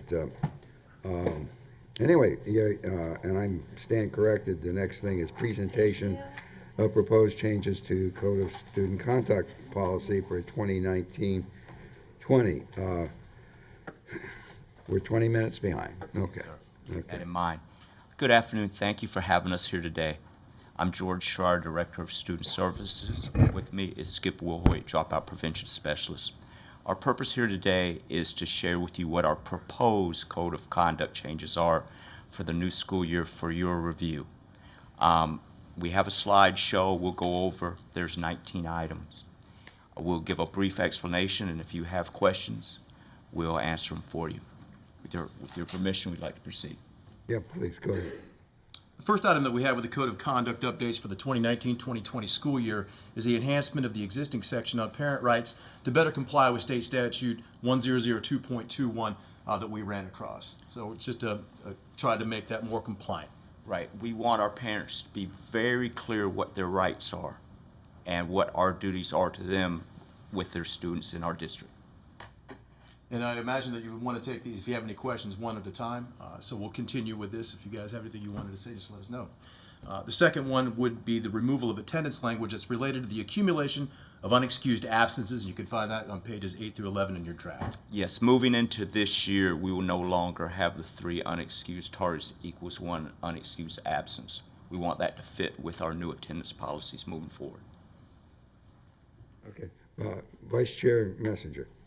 Okay, I did have a question about this. I saw that it removed, that some of the things that were removed were like specifics about how many days, but the word excessive was added, so excessive, consecutive, unexcused, unexplained absences, but it removed the number 7, it removed 10. So how is that going to be defined now? How do you define something being excessive if you don't have a number? In terms of the tardies, Or, yes, or absences, or any, maybe I'm skipping ahead to another one, but it was on page, I believe that was some language that we did change within the attendance section, but Yes. it wasn't related to the 3 tardies equals 1 unexcused absence Okay. any longer. And I believe, if I'm not mistaken, Ms. Messenger, that had to deal with truancy court action and the notices that we send out to families and at what point those notifications are sent out by our truancy social worker. so you're saying that those, the 7-day excessive- demand letters or the 10-day demand letters, there's going to, at a certain point where excessive absences are reached, we wanted to use the word excessive. And the truancy department no longer is going to be sending them out at 7 days and at 10 days per se. It's going to be at excessive points for absences. And I believe that was what that language referred to. Right, and I apologize, because we don't have the same, I don't have the same numbers as what you just said, so when you said a certain page range, I'm just trying to look at that certain page range, because I can't see those numbers are You have to covered look. up. It says packet page 19. Yeah. Is over the page number. I know, so I can't, I have You no have to idea figure it out what from the before and actual after. page number is, but I It's saw, page 9. I saw the changes, I'm looking at the red line edits. Yes, ma'am. And I see that certain things were changed about absences, and so I guess maybe they're not in the same order? Because it seems to me that would be the next redlined thing that came up. It would be, that's not a line item on each individual thing, that attendance, that specific point is not found on the PowerPoint presentation. Oh, okay. That's why it's not I lined up understand. that way. Okay, so it's just not in here, but I can, so I'm free to ask this question. Absolutely. Okay, because it seemed like I was out of place, but I just wanted to make sure, like, I'm trying to understand why these specific numbers have been removed and now it's just excessive, when it sounds like there really isn't a definition of excessive, except for our truancy people are going to decide what's excessive? Well, we have one person that does arraign for truancy court, and he says that it's been years since he's used those specific numbers, and he thought that better in line with the practices that he currently undertakes, and he wanted to use the word excessive to define when that happens. Truancy court is still triggered by state statute defined terms. If it's going to be 5 within 30 days or 15 unexcused absences within a 90-day period, that student then qualifies for truancy court action. So those things are still going to happen whether it's written in here or not? They just want to Absolutely, use yes, ma'am. a looser Absolutely. term saying excessive, Absolutely, that will continue. and And the that law will will be trigger adhered truancy to. court. Yes, ma'am, that will trigger into truancy court. Okay. From our office, yes, ma'am. Okay, I better understand now. Thank you so much. Yes, ma'am. Yes, ma'am. Any other questions on number 2? Moving on to number 3, we added receive to the drug distribution definition that's on page 12 of the draft form that you've got. And we also clarified an example within the administrative guide regarding the differentiation between drug distribution and drug possession. Yes, we want to clarify language at this point with our parents and students that receiving drugs that enable a drug transaction is a part of distribution. Number 4, we added permanently to the confiscation of electronic vaping devices that you'll find on page 12. We've also adjusted our discipline matrix for vaping issues to include an intervention program that we're currently developing. We want our students to understand that we do not return vaping pens back like we do cell phones. At the end of the day, there was quite a bit of question about that this year. But what I'm very proud of is that we have developed a curriculum for education about the dangers of vaping for our students, and we'll be using that this year. Developing. Developing. Yes. But education for this is the key in terms of explaining to them the dangers of the vaping. So I'm very happy with that. Yeah, we'll move on to the next page, and the next item is we added language to our section regarding threats on page 15 that outlines the possible actions of a school threat assessment team. We want our parents and students to know that those threat assessment teams are real. They're working with our students, and they're involved with any school threat moving forward. Mr. Minor? Yes, Board Member Kennedy. Thank you. Let me circle back to this from the first presentation. So could you both talk a little bit about what that looks like in real life? So you have an incident at school, and then how is the legislation shaped When we have an what we're incident doing at differently? school, one of the very first things we do, of course, is to make sure it's safe. Everyone's safe, the child's safe, the threat has been subsided. But as we're looking with how we work with the student moving forward, we conduct a threat assessment. There's a threat assessment team, as you know.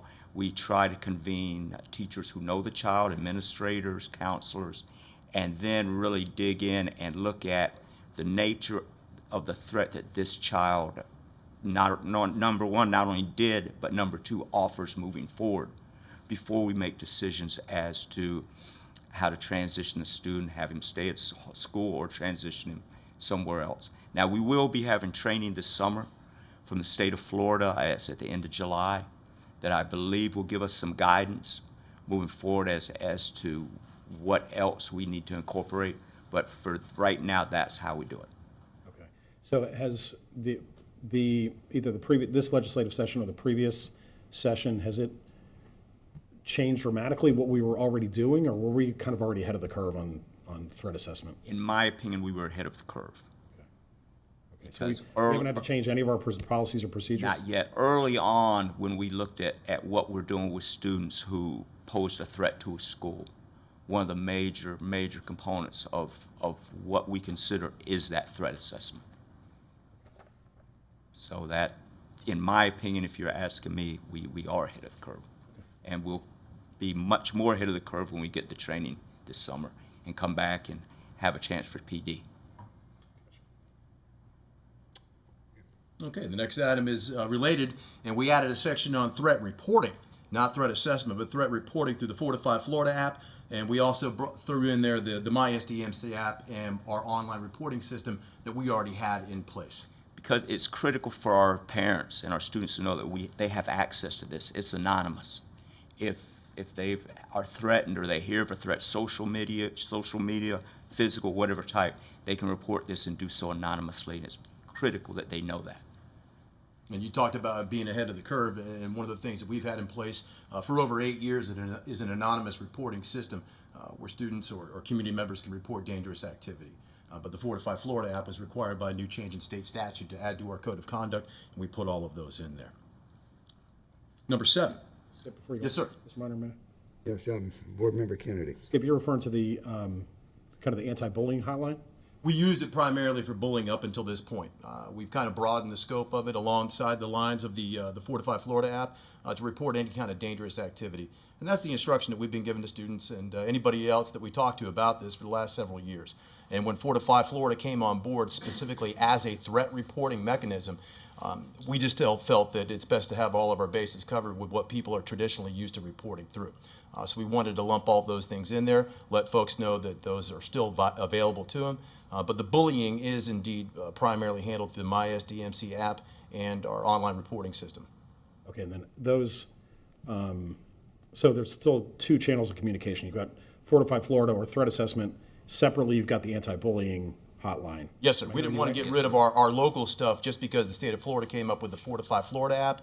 It is specifically towards threat assessment, and we would not want to lose any other information that our community or our students have to offer us in regards to bullying or any other incidents that impact our student or school community. Okay, and then one more. And then the anti-bullying, I think on some communication, it says anti-bullying hotline. And does that, Skip, I forget, does that number go to you? Does that? The reporting does, when somebody uses the MySDMC app, or if somebody uses our online reporting system, it has the ability to be anonymous, but all reports come in centrally to me.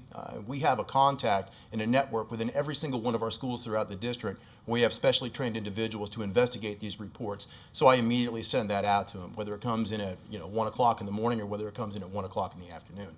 They're going to get it immediately. And that's where I was going with it was, I've seen on literature it says hotline, which kind of implies it's this 24/7 manned phone number, which is, what you're talking, if you leave a call in the evening and it gets responded to first thing in the morning, I think our coverage is still good. But I just wanted to.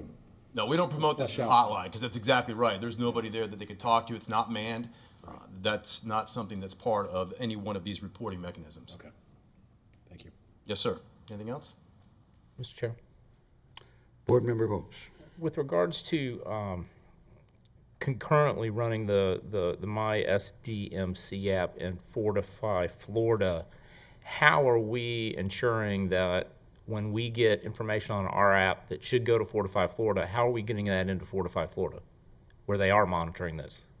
Well, that would be up to the reporter, whether it's a student, whether it's a community member, what mechanism they would want to use. The state of Florida mandates that we put this within the code of conduct, and we promote it on our district website within the code of conduct. But if somebody happened to pick up the phone or happened to pick up their mobile device and use the MySDMC app, it would come to us. And then all threats still would go through that same process. If it involved, the threat would go through Mr. Schreier. Mr. Schreier would communicate with Mr. Bartholomew. Mr. Bartholomew is the recipient of all threats that are reported through the MySDMC, or the But so the idea of Fortify, Florida was to have a state database in real time with people monitoring it at all levels, at all hours. So I think we probably need to look very closely to ensure that by offering what we were offering before, it is not giving the wrong impression that somehow we are providing the same level of support, the cyber awareness, the analytics that Fortify Florida is. And so I'm a little bit troubled because I know the extent of our staff and lack of resources to do what the state has said they are doing. So I think the administration needs to look very carefully to ensure. I don't believe it should be up to the parent, because I'm not going to assume that a parent knows whether to use our app or to report it through Fortify Florida. I would hate to think that because a parent thought that they were covering a threat report, or a student was covering a threat report, that because they sent it to us, it's getting all the attention and backup analytics to connect the dots that Fortify Florida is. I don't believe that's a risk that I, at least as one board member, wants to take, to find out that somebody thought, well, I did it, and sorry. So I have a real concern in how we're supposed to be coordinating this to ensure that information that should be going to Fortify Florida, so they can look at something that may be happening in Hillsborough County at the same time it's happening in Manatee County, but because we've got a competing reporting system, that somehow those dots don't get connected.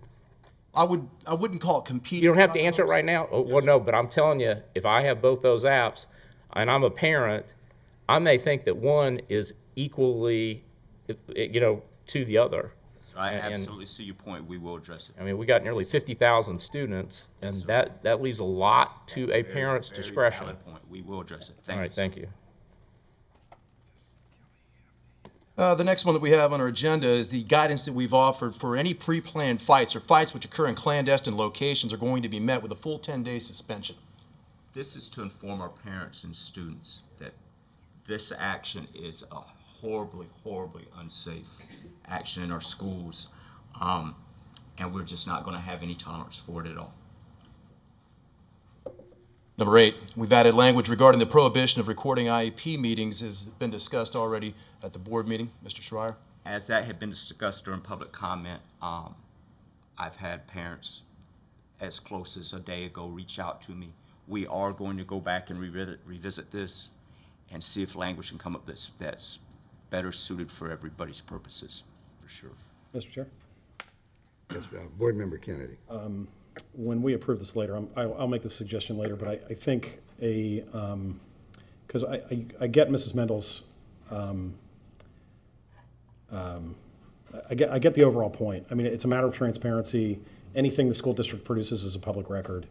And regardless of any disability of the parent, even if the parent, just for their own memory, wants to record. And we have in our board bylaws a phrase, and I didn't pull it up, but it basically says you can record the board meeting, the media or the community can record the board meeting in this room as long as it's not obtrusive or somebody can help me out. I'll figure it out before the meeting tonight. But there's a caveat for you can record as long as it doesn't interrupt the proceeding.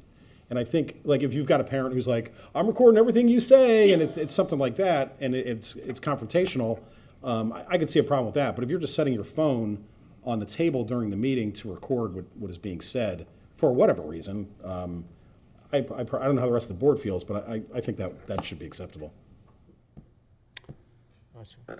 Okay, I'll just comment briefly on that.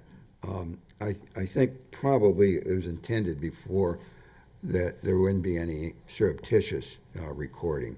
And, privacy, if you're going to record something, it's important that, people be aware that the recording is being made. That being done, I see, and no reason why, a parent could not record everything that goes on at the meeting. I think the word is invasive or disruptive. But the other language is open or something like that for making recording at these meetings. I agree completely. Okay. We'll be revisiting over the next 30 days and come back with an adjustment made. Okay, thank you. Mr. Chair. Okay, Board Member Hopes. Along this one, it's a difficult subject, but I think as the chair mentioned, first of all, an IEP meeting is not a public meeting, unlike a board meeting. It's not a public meeting. It's not public record. That's a record between, the guardian, the parent, the school system, and the student. I've got a couple concerns. Number one, in Florida, before anybody can record anything, both parties have to agree to the recording.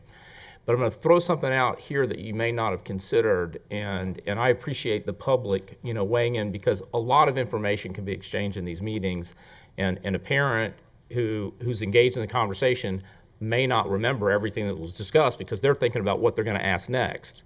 But I believe, and our district general counsel is not here, I believe that under HIPAA, we are a covered entity because we bill for services through Medicaid. And so my concern in an open court recording, which may make itself outside of the parties, is a potential HIPAA violation if any medical or health status is discussed in that meeting. As a covered entity, we have to comply with the HIPAA legislation, which was not an issue a few years ago because they weren't fining anybody. But now the federal government is imposing very large fines on HIPAA violations because I believe we're a covered entity, because we are a provider of some of these services. We're covered under HIPAA, which means that if there's a recording that is made, that recording would have to be protected from our part, just like any medical record, with all the security that goes along with it. So I think, because I believe that in some of these conversations, we're talking about a disability or a medical condition, that is not a conversation that's open to the public, and healthcare providers aren't even allowed to share it with another healthcare provider unless they have that release. So my concern is that although I think there's a valid need for everybody to recall what was discussed, what was decided, I just want to ensure that if that recording goes outside of the school district, whatever instruments we need attested to, that we've done all that we can to protect that child, because we've had discussions about all this other information that is out there that may follow a child years in advance. I would hate to find out that because we have a policy one way or the other that protected personal health information under HIPAA is being recorded and is not being protected as a medical record or one of our health records of a student. So somebody's got to figure that one out, because Yes, sir. We'll follow up with general counsel as well. Okay, I think that, I think the board member Hopes brings up some important points. I think that my remarks were more along the line of Mrs. Mendel's. Can a parent in those meetings, make a recording of what's going on? And I don't think they need the permission of other people if it's the parent and one of our employees going over what's going on. There's no requirement I'm aware of that that employee has to permit that to occur. I think we're all familiar with, at least in Florida, but it's different in some other states, about recording telephone conversations that both parties have to consent to it. Some places that's not required. But I think that in this instance, and I think the concern of Mrs. Mendel was, there's some parents who would like to record it because maybe they're not really getting it, the first time, or they have some kind of disability, along that line. And I don't think we want to be a barrier to that kind of understanding. Sir. Okay, thank you very much. Go on. Mr. Chairman? Yeah. A couple other points, Yeah. if I could, please. I don't know about HIPAA, what Dr. Hopes is talking about. I do know FERPA, of course, covers. There's been a lively discussion numerous times on the, excuse me, the school board attorney listserv among other school board attorneys as to which districts allow recording the IEP meetings and which don't. And I would say, based just on the discussion, those that do allow it are in the minority. And one of the reasons for that is that these kinds of things, I think Manatee County has been exempt from it so far, but they can become very contentious because it's about children, it's about resources for children. My suggestion is that if the board wants to allow it, the board may want to consider that if a parent records a meeting, that the board have its own recording of the meeting, just so there's a check on what actually did happen in case it ever gets to that point. I think that's a great suggestion. Yeah. And secondly, Mr. Chairman, the two-party recording rule does apply to any recording. It's not just limited to phone calls. Okay, there we go. Well, and let me I disagree, with that in part. Okay, there's a recording, certainly in a public place. Like here, recordings are being made. I've made them. I think there's other people making them. I think that's perfectly lawful. in here, clearly, you can Sure, record. okay. Just don't. That's why I say it sort of depends, okay? If I run into you along the street and I start recording everything that you and I are saying, permission would, of you and me would be required to make that recording. That's correct, and I think an IEP meeting out of the box is considered a private meeting, it's not a public meeting. But if, like I said, if the board takes a policy that they are recordable, then I think that waives any objection the district has on behalf of itself and any employees. It ought to be announced that the recording is being made. Yes. Okay, thank you. Thank you, sir. The next item is that we have changed language regarding the 45-day placements and alternative settings for students with disabilities in order to eliminate some confusing language that we had currently in the Code of Conduct. And that's on the top of page 34 in the drafts that you have. We want to help our parents have the best knowledge and understanding about their rights with their ESE students who could possibly be transitioned to an alternative placement as possible. On to the next slide, we've made allowance for a dress code violation to become defiance no sooner than the third violation, if the student was warned against wearing specific items previously. We added this because we want our schools to be consistent across the board when working with their students. Next one, we removed the male and female gender designations in our dress code. That used to be at the top on page 38, so those are gone. And that's because it's vital, as you know, in this district, socially inclusive. We don't want anybody to feel excluded. We want everybody to feel part of of the Manatee County Code of Conduct.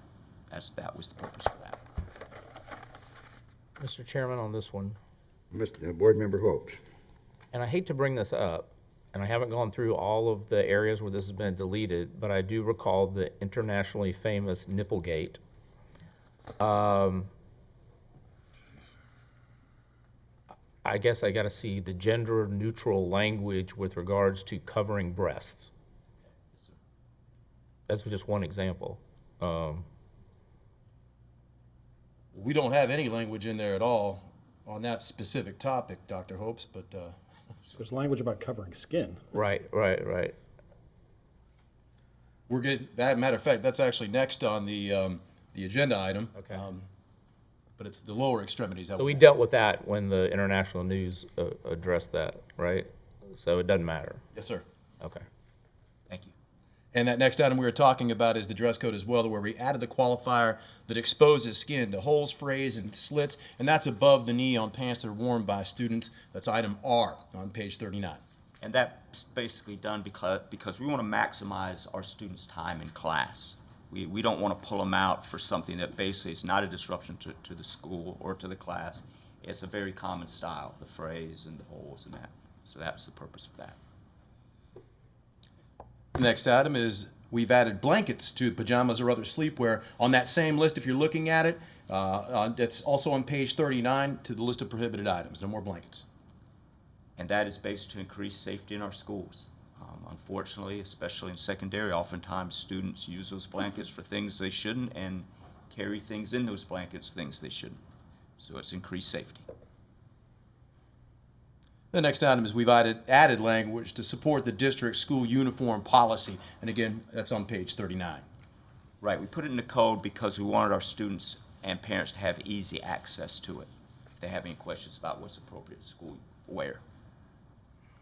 Now on the last slide, adding language regarding the role of school guardians to page 46. And that, again, being relatively new in our district, we want to be sure that parents and students had information exactly about what the guardian's role is during a school day. The next item is we've added earbuds and headphones to technology that are not to be used and out of sight absent specific permission of school rules that allow it. Another effort to increase school safety, especially during transitions before school, after school, between classes. We added to our technology and internet safety policy a new section on social media use, and it's links to the full district policy that we have, as well as the guidelines for it. I'm sorry, Dr. Golden. That's all right, Mr. Chair. Board Member Golden. Yeah, I'm sorry. In number 16, okay, because I was a little, it's not S-I-T-E, it's S-I-G-H-T, am I right? Wait, what? Yeah, see, not to be used and out of sight.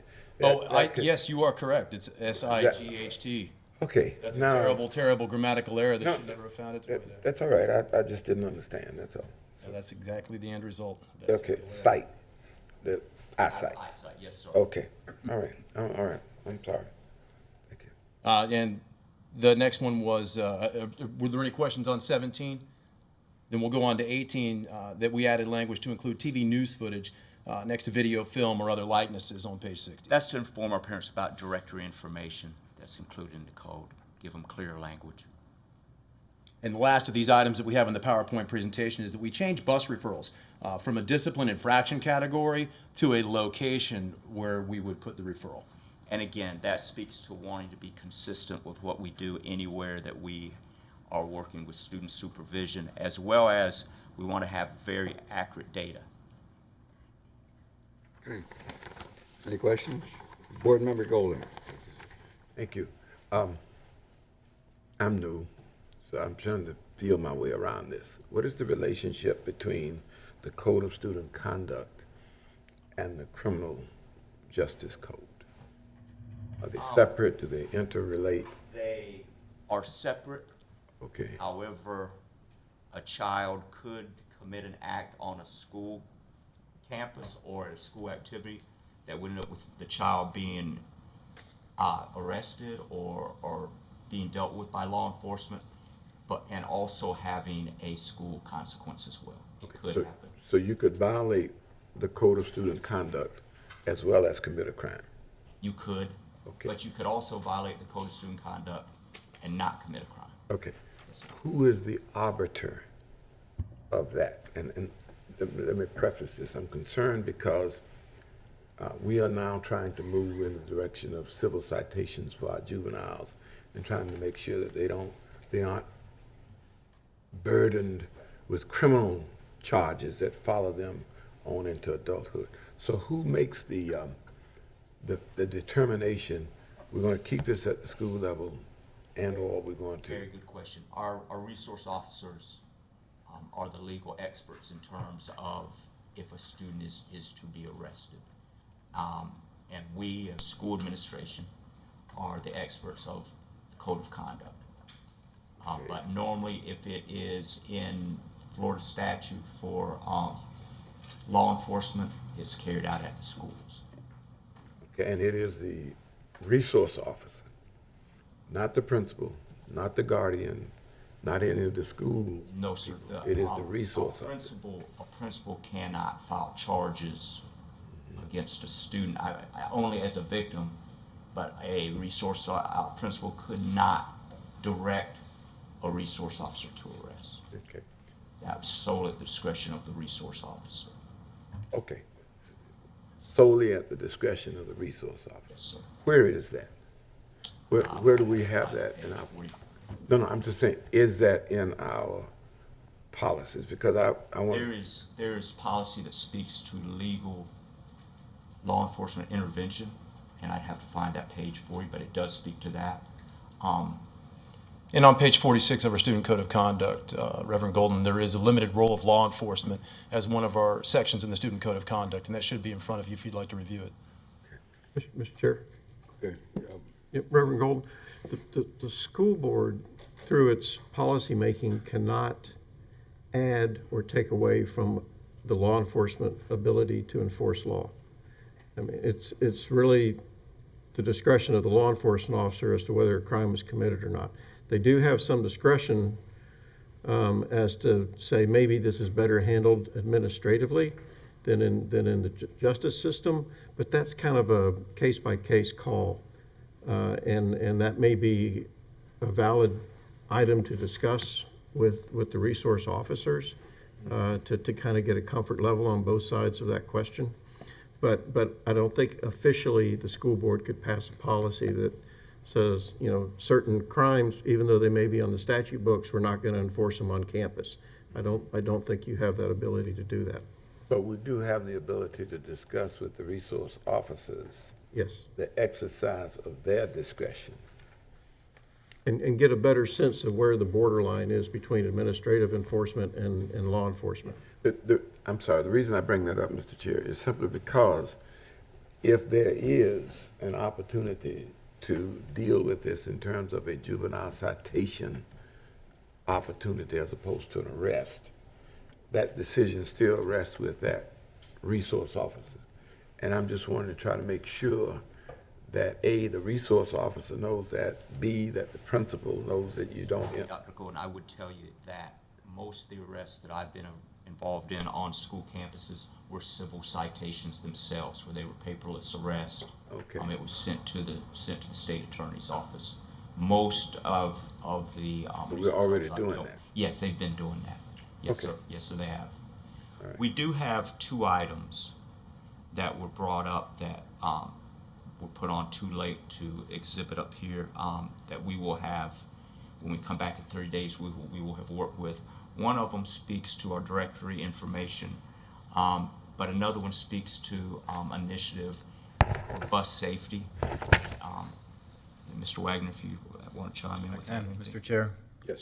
So we are going to put something on that talks about that we need everybody who's a rider of our school buses to use their ID, to display their ID. And we'll talk about that in the operations update, but we are going to scan students and be able to track who's on the bus, when they got off, what stop they were off on. So we can use that for reporting and also keeping our students safe and know where they are at all times. Okay. Any other questions? Sure, one more. Okay, Board Member Kennedy. Thanks. I want to circle back again to kind of the statewide initiatives and kind of the direction that the superintendent has taken us And I'll ask this at a very general level, and you can kind of bring me back in. But I know the superintendent is committed to kind of trauma-informed care and social emotional learning, and I know that all kind of ties into a lot of the mental health issues that we've been talking about, obviously, over the past couple of years. And so first, I thank you both and the committee as a whole for working on this as you do every year. But could you talk a little bit about how kind of these newer issues that we're dealing with and the superintendent's initiatives kind of formed the conversation or what came out of the code of conduct? Well, we have a lot of different committees that are revolving around those topics. And I would like to give the superintendent a little credit as well. Not a lot of districts in the state of Florida are taking the time to implement SEL initiatives, school climate initiatives, but we're doing that here in Manatee County. And that really speaks to a lot of these different issues, whether it's the mental health, and we do have a mental health committee. We also have the mental health procedures and policies that we have to put in place, especially as it relates to threat assessment. We have a threat assessment committee. We also have an SEL committee. So I think as we move forward, we're going to be more informed as a code of conduct by all these different committees, and perhaps maybe even seeing a central organizing committee to look at all of those interconnected and related elements that you just brought up. But we are informed on the Code of Conduct Committee by all of those other committees. We make certain that we have membership from each of those committees on the Code of Conduct, and moving forward, we'll probably add more membership to it because it is vital, like you said, to what we're doing and moving forward. That will become a larger part of what drives school discipline. And Mr. Schreier and I sit on many of those committees ourselves. Mr. Chair, if I may, one more thing. I want to thank you guys also for the, and we'll come back to it. Dr. Hope's touched on it as well, because making the LGBT committee that we met a few workshops ago, this was one of their items that we learned about from Broward County at the All Together Now conference about districts going to this gender-free dress code. And so that's a big step for us, but it's also going to require some conversations because some folks may not be ready for that. But as Dr. Hope said earlier, we're kind of on this one. We're a little bit behind some other districts, but we're still we're doing pretty good, and we're doing innovative things. So I thank you guys. And I wanted to mention one more thing, Mr. Kennedy, and I know we're behind, but I also wanted to mention that this year we started off our partnership with the Sandy Hook Promise Foundation. And when we talk about SEL initiatives and school threat procedures, that's been a critical partnership. And I just wanted to take an opportunity to give Mr. Schreier some credit as well. Every one of our schools, elementary, middle, and high school, now has a Sandy Hook Promise Save Promise Club in operation in their schools that we got up and running this year. And that's a tremendous achievement, and that comes also from Sandy Hook Promise. And they're very, very proud of the work that we've done in this district so far. All right. Thank you all very much for your time. Thank you. See you in 30 days. Okay, Todd Henson with the energy audit discussion. Good afternoon. Good afternoon. Thank you. Everybody today.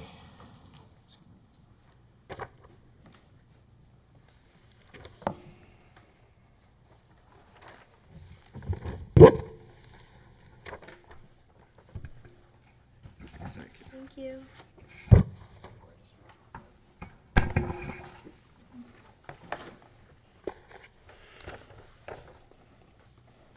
Good afternoon. I'm Todd Henson. I'm the Maintenance Operations Central Distribution Director for the district.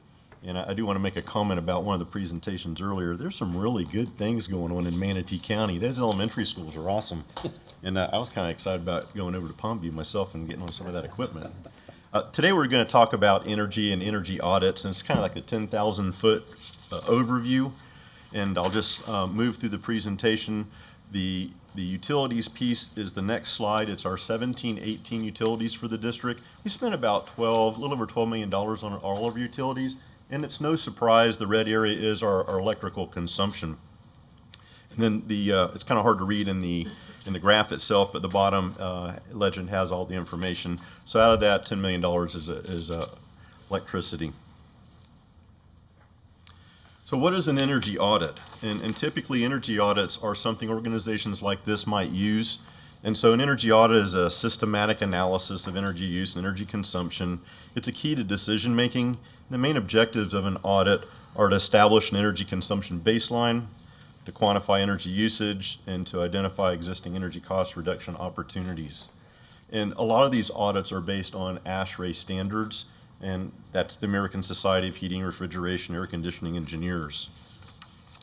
So there's typically 3 types of audits that are performed in level 1, 2, and 3. And so level 1 is a simple or basic audit. It's what I call they can ID the glaring things out there. And it establishes some low cost or no cost energy conservation measures like let's turn off the light switch kind of thing. Level 2 is a little more involved. It has more breakdown of energy use. It includes the level 1 information. And of course, as you get to level 3, it's going to include all that information. It becomes very technical, right up into including some sub-metering, which we used to do a number of years ago in our kitchens. And that program is no longer viable anymore today. So there's a lot of information out in the marketplace for energy audits. And so specialty consultants, manufacturers of systems and equipment, ESCOs or energy service companies, and even Florida Power and Light. And I need to make a comment that Florida Power and Light has 42 of our sites that they're the provider for. Peace River has 15 and it's growing. So everything that way is Peace River. And they're a co-op, so they actually buy their power from Florida Power and Light. I probably should be moving this along for you. I haven't been doing that. So the district's current position. Right now, we're in a three-year plan of 3 years of a 5-year plan for mechanical systems change out, and typically this revolves around chillers. And so about 2/3 of our chill water machines in the district have been changed out. We've got 2 years left, and so we'll have a good amount of chillers that are new, compliant, code-compliant machines, and those are really your most consumptive pieces of equipment in the district. So 65 out of 109 machines have been replaced, and we're still going.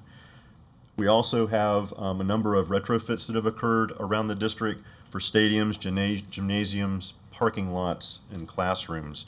As well as our construction folks are also doing the same thing, leveraging and harnessing the new technologies for LED and efficiencies. We also have a pretty robust recycling program in the district. The conversation probably wouldn't be complete today without discussion of solar, and so I've included a few things to talk about. Solar today is ever present. You're reading more and more about it. For a school district, though, we do have some school building challenges for solar. We also have some land and security needs too, and then there's always that return on investment, and so that's a fleeting number. If you're a homeowner, there's some programs I read about earlier where there's a return on investment of approximately about 8 years. That would be maybe a little bit different for commercial. So I won't go too much into that because everybody's got a solar program that they want to sell to us. And this is all good. However, I don't think we can participate, correct me if I'm wrong, in the 30% tax credit because we don't pay taxes. So that's the downside to it. There is an upside. Florida Power and Light has a Solar Together program. It's a buy-in program for 30 years. You may have read about it. We know there's 5 districts in the state of Florida in their service territory participating, and so you pay an upfront charge, and you pay that for 30 years.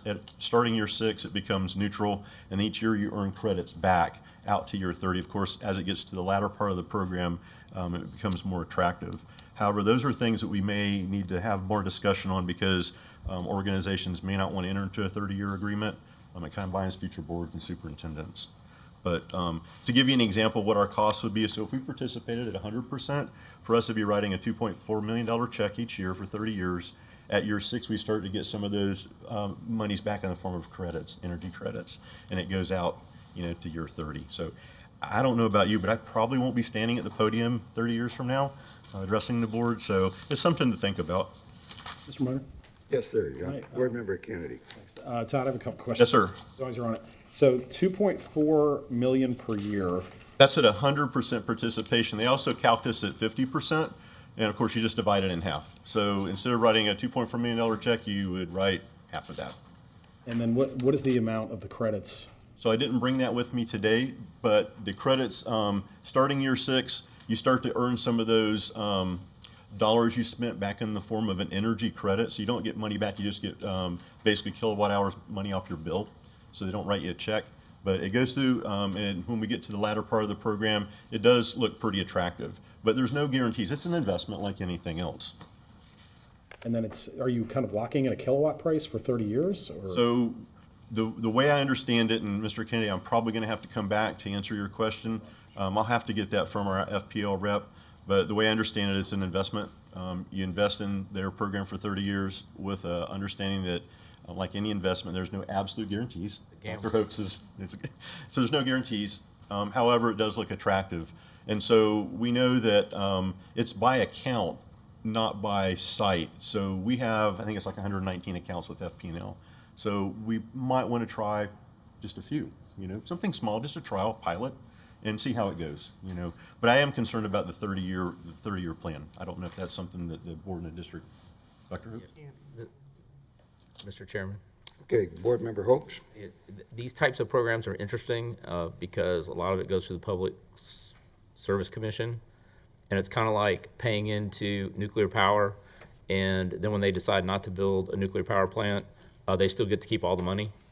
And so you kind of run the risk of paying into this, and 20 years from now, the board of their parent company, NextGen or whatever, decides that, God, let's go to the Public Service Commission because we've been collecting all this money. We really didn't build as much solar as we wanted to, so we just like to keep the money and not credit it back. So it's an interesting, let's just say it's who has the most lobbying power. So it's not quite the program that it plays out to be, as opposed to looking at whether we have facilities, whether agricultural buildings or things like that, we could, put in solar or something.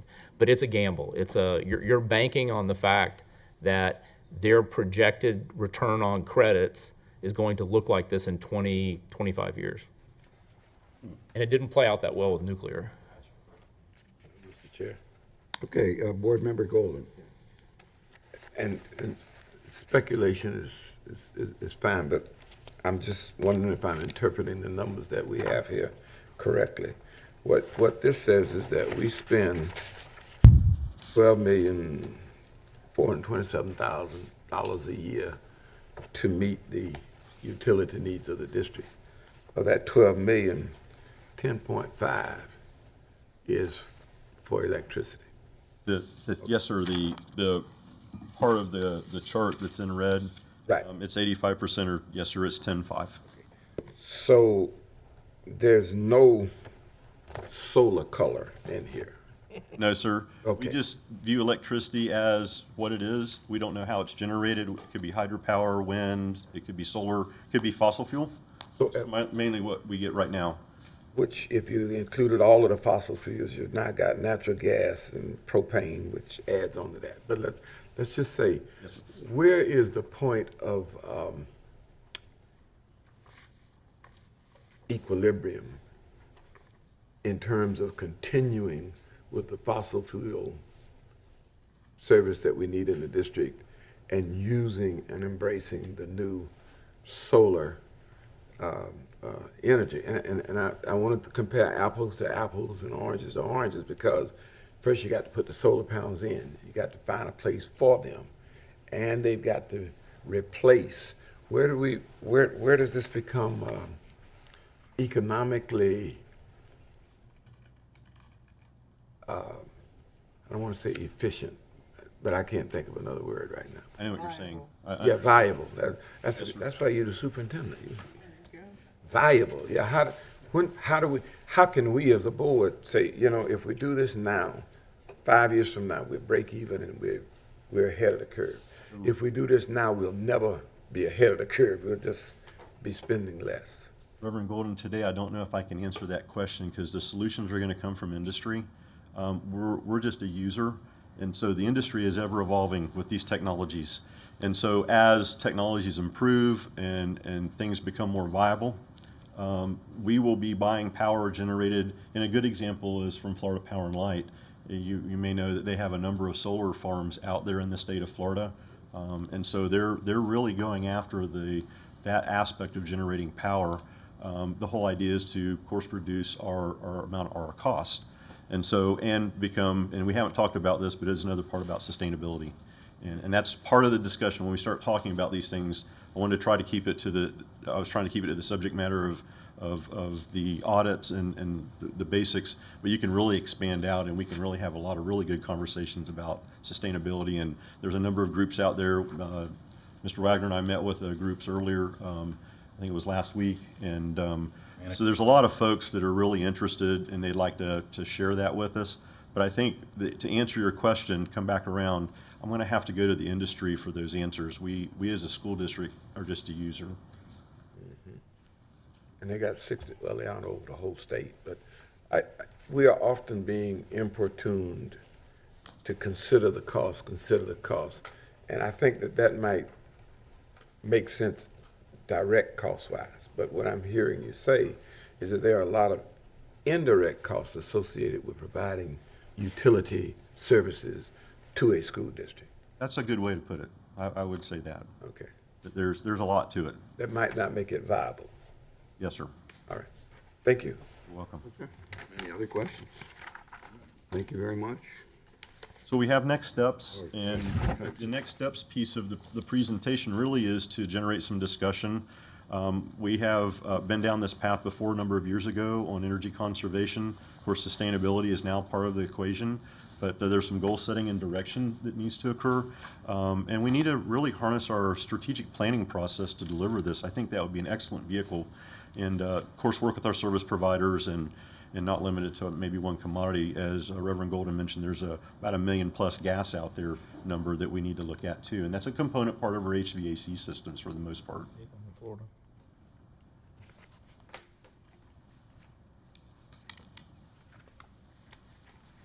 Chair, Okay, Madam Superintendent?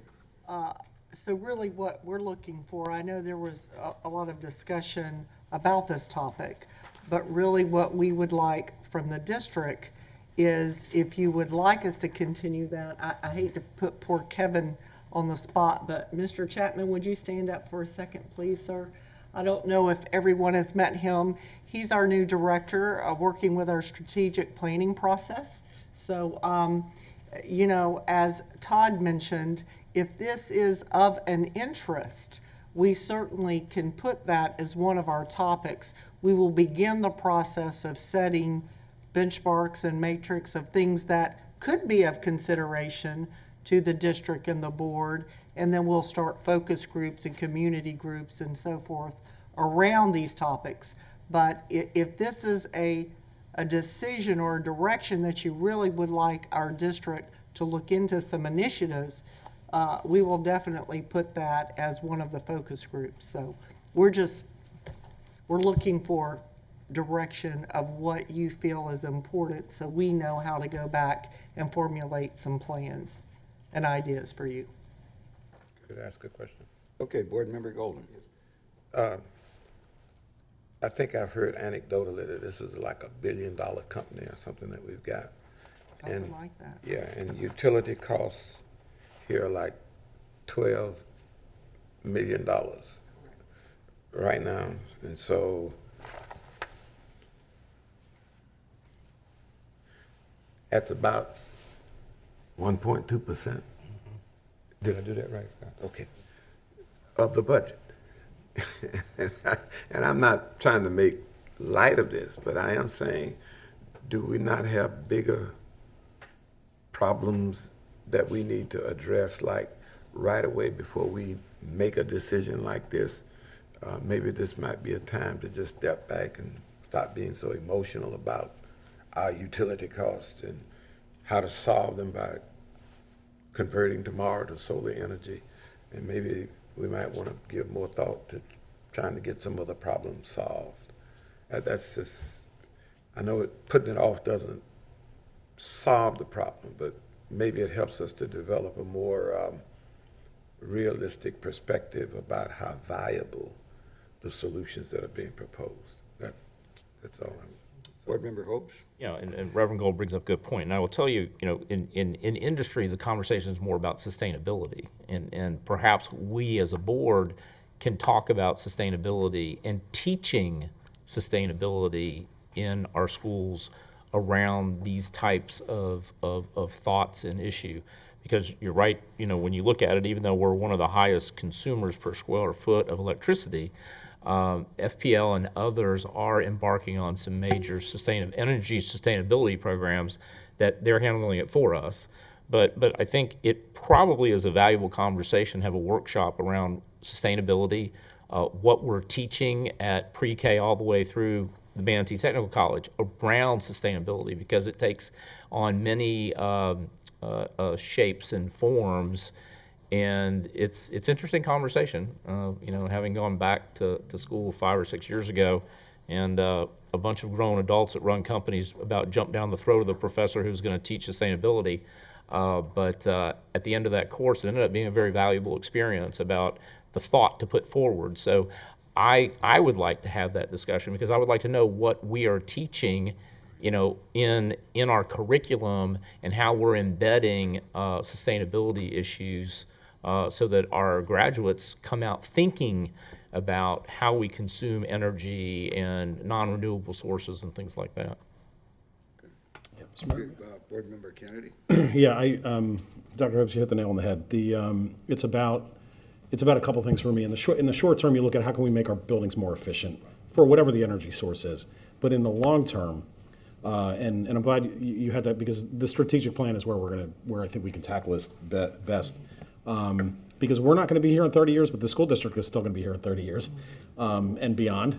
But when you look, why I think the district needs to take a leadership position here in this arena, it's a small part of our budget, but where we can really have the most effect is not only what's in curriculum and what are our students leaving, what's their mindset around climate and sustainability, but depending on the climate modeling you look at, this is a student safety issue, because I don't really have the elevations of our school properties, but I mean, and I don't want to be over dramatic, but some of the more aggressive modeling you look at, we're going to see significant sea level rise in the next 30 to 50 years, which is going to put schools, and which will put some of our schools into flood zones, if not underwater, or at least the front door will be underwater. And so it's really I think as a community, as a country, we are really not paying attention to it. And so we as a school district can kind of take the lead, and Todd and Doug met with the Manatee Clean Energy Alliance last week. I appreciate you guys taking the time. And that's who's behind the Ready for 100 initiative I told you guys about last meeting. But like really, it's not just about saving money, Reverend Golden. But you're right, it's a small part of the budget. But for me, it's more about us taking the lead to this community to say, hey, look, we need to change the way that we're doing things. And who knows, maybe it's too late. Because the science say, if you remember from Council of Government, even if we stopped emitting carbon into the atmosphere today, there is still 30 years of heating baked in. And we're not even close to eliminating carbon emissions today. So if you look at the science, it's kind of dire, especially for Florida, especially for us being a coastal Florida county. So for me, it's not just the cost saving, although that's important too.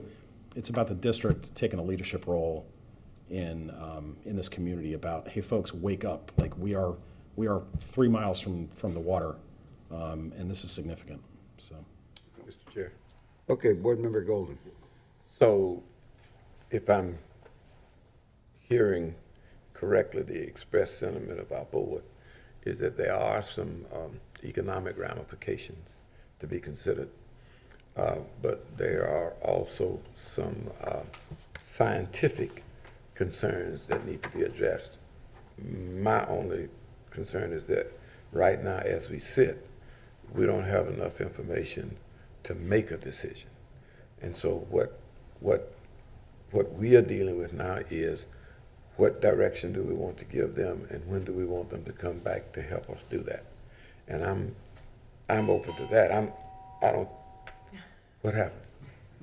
Did I talk too long? I got timed out. Oh, okay. No. Well, but I'm saying I don't want us to. I'm not ignoring it.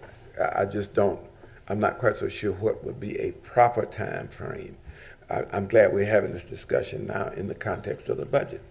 So maybe what we're really looking at is a study over the course of time that will help us be better prepared as we enter the next budget cycle. That's all. I'm not, and so we don't have to keep talking about this every board meeting, because we will have made a decision. That's in terms of what we are expecting. Does that work?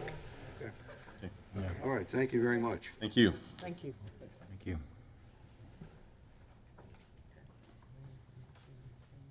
Okay, Talk about what we're doing with our schools with the solar power. We do a whole lot. we're moving along. Now I think we're down to review of the Stantec design for access roadway at Barbara A. Harvey School. You may recall in the development plan that's being handed out, there's a provision that Thank you. We don't want to do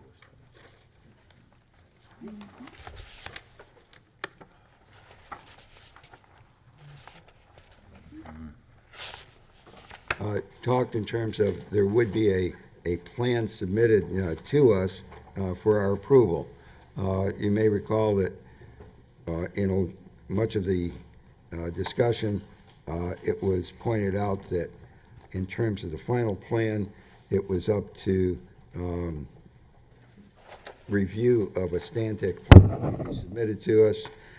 Before us right now is a copy of the development agreement, which is said is being made, at the top, development agreement is made and entered into by and between the School Board of Manatee County. That's and there's I think, a recognition by the board that we want to have a roadway coming from Moccasin Wallow Road down to the bus loop, and this development agreement was presented to us as a solution for addressing that need. There are questions about really the specifics of the plan, and it is a you may recall, or on page 7, even though it didn't include my vote, I have signed this agreement because that's, I think, a duty of the board chair once the board has made a decision that we adopted this development agreement. Now, one of the arguments in favor of going ahead with it was subject to the board, as I understood, approving the Stantec plan. I think all of us also, have been provided to us a Stantec plan. Please correct me if I'm wrong about that. We have it. Okay, everybody has. Yeah, it's online, the full plan's online, but we don't have a hard copy of it. Oh, where is it? Oh, it's in the board packet? I got it. Yeah, okay. Yes, I have it, Mr. Chair. Okay. The,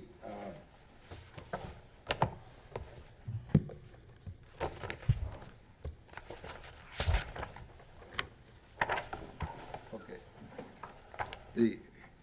Michelle, do you have a copy for me here? Your binder.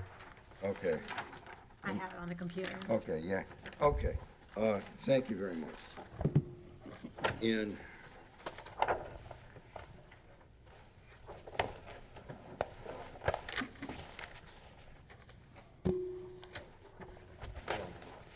I'll use, now, I hope everybody's had a chance to take a little bit of a look at it. These are put together by experts for us, and we had in the development agreement, versions of this, and I'm wondering if Mike could come down and maybe help us gain further understanding of what was provided to us.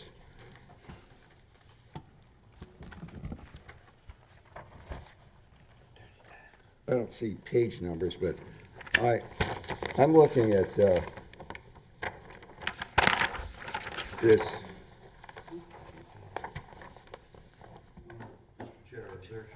Numbers in the bottom right, Okay. except on the cover page. Okay, thank you very much. You're correct. In small, it has 3 of 8 on my page. Okay, that's what I'm looking at. Yes, sir. Now, what I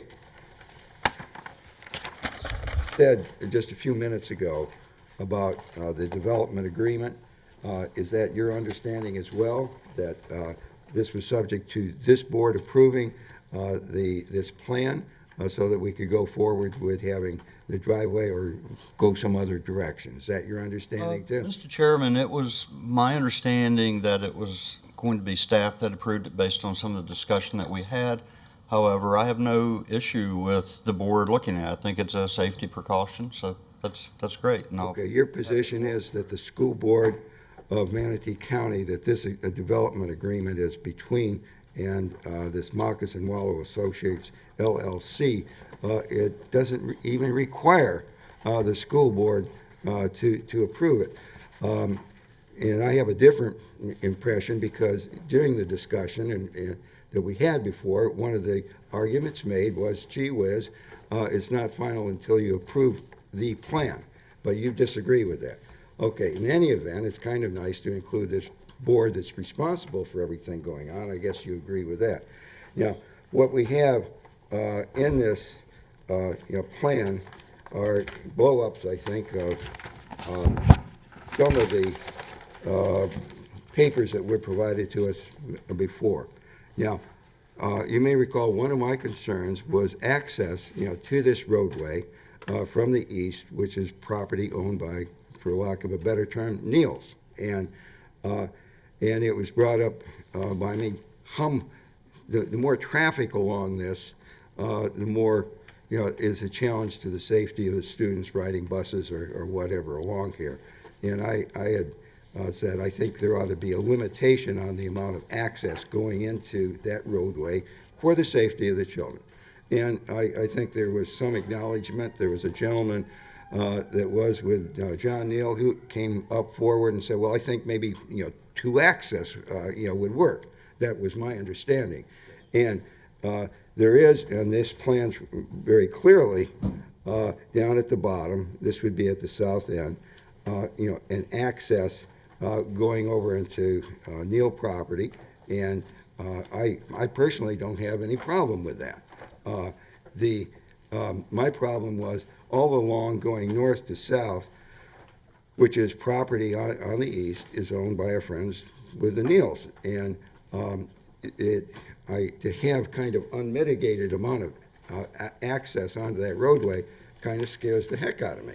And now in this plan that has been provided to us, it includes in here a curb, at least along the east side. And I think they call it an F curb. Is that correct? Is that your Now, can you tell the board your understanding of what an F curb is? Yeah, let me explain what the whole roadway and the curb looks like. Can you answer my question, sir? Yes. Thank Okay. you. An F curb is at the edge of the pavement, the curb will come down and wrap back up and kind of roll over. And it's going to be 2 feet wide.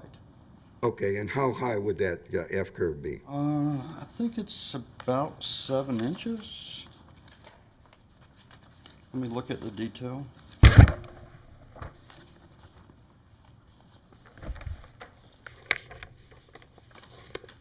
Okay, now, is this a standard curb on a roadway? Yes, sir. Okay, that's a fair assumption. Okay, so there's going to be a standard curve by the virtue of this plan for the board to understand that, in 60 days or what from now, we could go out there and we could see a standard curb, at least along the east side of this proposed roadway. Is that fair to say? Should be on both sides of the road. Okay, great. Now, there is, as far as limitations on access from the east side, is there anything built into this plan for limitations on the amount of access coming from the Neal property onto that roadway, what we have before us right now? They're not showing any additional access points. I have to help the board out, I would suggest that if the board approves this, that you do it with the stipulation on several things, and one of those would be limiting the access to two access points. I actually have some language I drafted a while ago. Okay, is it written out? I'm sorry? Okay, is it written out that we can make copies of and put before It's all the written board? out, yeah. Okay. Maybe the clerk could come over and get a copy of it and make, It's a little chicken scratchy, but well, we write a lot of chicken scratching and a lot of other chicken stuff too, so.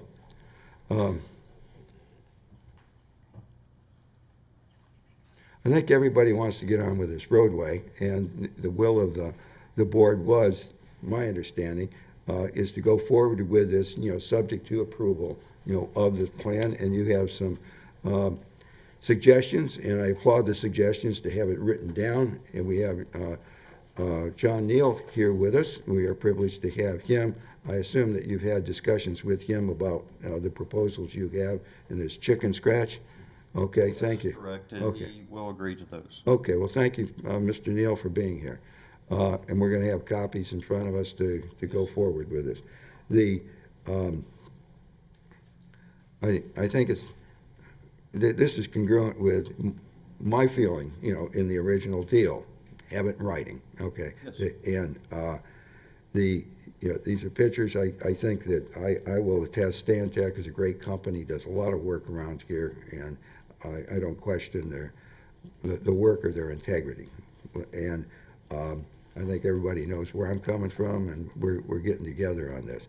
And I think it's important for moving ahead that we have something that recognizes the safety issue and gets this thing going so that it would be available when we open for school.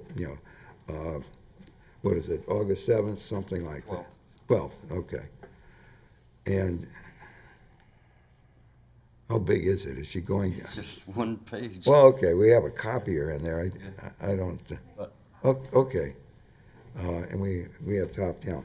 Okay, maybe you can orally start telling us Yeah, about it right now. let me tell you Sure. what some of the concerns. Okay. There's really 5 things. Okay, And the first 3 or 2 or 3 aren't really substantive, but if we're going to do it, let's do it right. Yeah. So the first thing is, on the cover sheet, they've got the zoning wrong. They've got it as PDMU.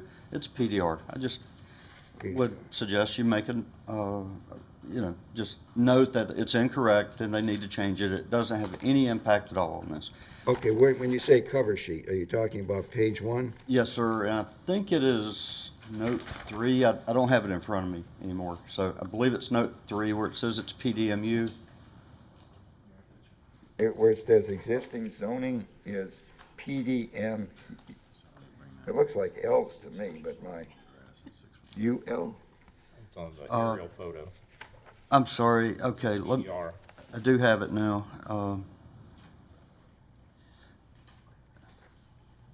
Is it under legend?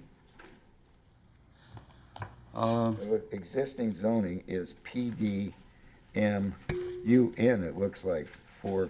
Thank you.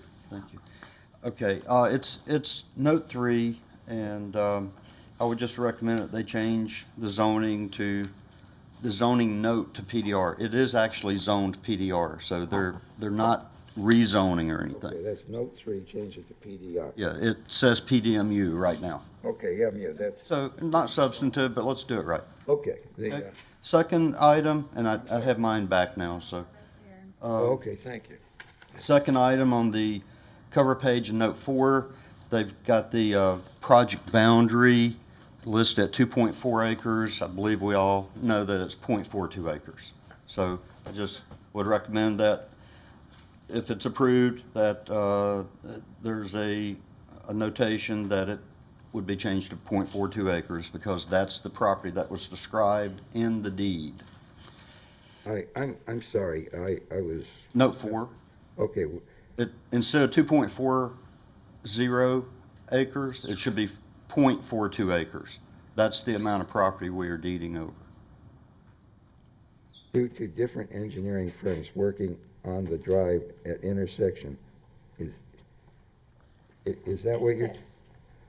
Okay, on page 1, okay. Yeah, on Change the- total project boundary to 0.42 acres. Yes, sir. In note 4, if we can hardly Yeah, it's read. just a Scribner's error, I believe. It had 2.4 acres, but it's Yes, 0.42 acres. 0.42. Fine. I don't, does any board member have any question about that? I don't have any problem. I think that's accurate myself.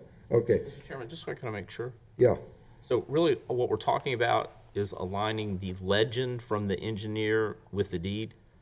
we're talking about approving this. Absolutely. This project, No, this we're is. talking about the legend from the Yeah, engineer, right, this is. aligning it with the deed. The deed's the legal. So you're pointing out Yeah. the incongruence in the legend. Okay. Yes. Right? Okay. Correct. This is the plan that we're being asked to approve tonight. And The drawing itself is correct. It's Okay. the Okay. verbiage and Okay, but it's sort of incorporated, this is the plan that's being incorporated into the development agreement. And, okay, okay. any board member have any problem with those? I think that's fine. Next is note 8, and Thank you. what note 8 says, well, my eyes are not as good as they once were. Development shall commence in May 2019 and is to continue through August of 2022. No. Okay, that, I know why they did it, because on Manatee County's plans, they allow 3 years for development approval. So they just put that in, it's standard language. My recommendation is that they change note 8 to say development shall commence in June 2019 and continue through August 2019. Okay. It seems like in the development agreement that there was a representation that it would be done by the time school opened. That is correct. Okay, what page was If you'd like to add, like August, I think we said August 9th Yeah. in the development agreement. I think it's paragraph 3 in consideration, subparagraph A, where it says in the second to last line, with completion to occur prior to August 9, 2019.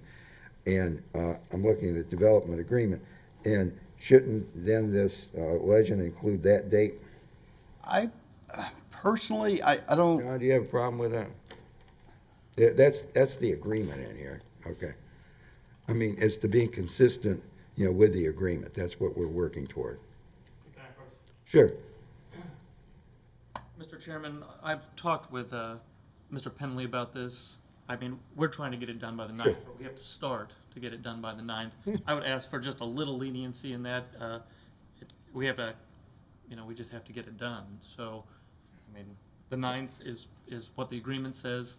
I think Okay. these plans, things Okay. happen, hurricanes happen, things happen. So I think we just need a little time so that we don't have to reprocess the plan. Okay. Come before you again. Okay. But that's our hope is to. Okay, so you can live with what's in the development agreement, the August 9th. As long as we can start today. Okay, well, we're working real fast now to address that. Okay, so we're not going to have through August 2019, this is going to be August 9th, okay, 2019. Okay, so that takes care of page 1, correct? That's page 1. I've only got 2 more items. The next one would be on page 3. Okay. And this addresses the concern that you mentioned earlier. Okay, And, thank you. again, if you look at my chicken scratch, it says, Mr. Chairman, I have a Okay, question. okay. Board Member Hopes. I just want to make sure, we're talking about the development of this road. yes, sir. Right. And so if it's not done by August 9th, then do we have to finish it? We're really talking about, I'm not an engineer. I've been involved in building some roads to hospitals. Now, a hospital's different than a school, but we're talking about the latitude with which to complete this road, which may include painting, it may include replacing the wheelchair ramp because somebody messed it up. Really? I just want to make sure we're of an understanding that whatever the latitude is, it's a reasonable amount of time to do this work, and we are not going to finish it. So the last thing I want is to have an August 9th date in here and somebody say, it's not finished, our development time's up. I want to make sure that that's not binding to that level. Okay, this is a contract. I'm sure if necessary, John Neal will be out there doing the painting or whatever to get it done to live up to the contract. So, okay, we're going on to page 3. On page 3, Okay. my recommendation is to add a note that says there will be a maximum of 2 curb cuts for driveways or roads connecting to the adjacent parcels to the east. And one of those is already depicted on the plan, so they could have 1 additional cut. So I think that addresses the concern that you brought up. That is part of the development agreement.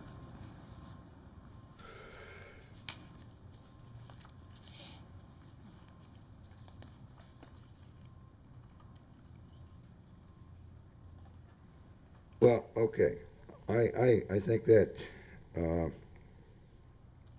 I think that's fine, except when you say adjacent parcels. Okay,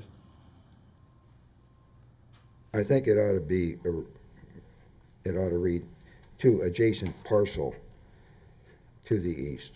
my concern is it will likely be subdivided. I think you would be doing a disservice to say parcel, because that could possibly be interpreted to provide two to each parcel. Well, my problem is, okay, if we have 50 parcels, then we would have 100 curb cuts. With your language. Yes. With No. your language, not his language. Okay. With my Well, language, what- it limits it to two. Okay, now, when you say, parcel, we're all looking at this page 3. To the east of the, proposed driveway is property owned by our friends, the Neals, correct? Okay. Correct. Now, and one of those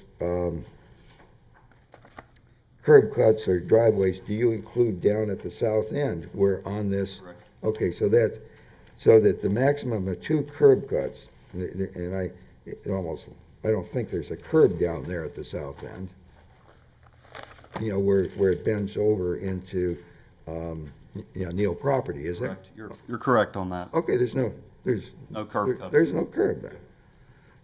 You could say entrances, Okay, we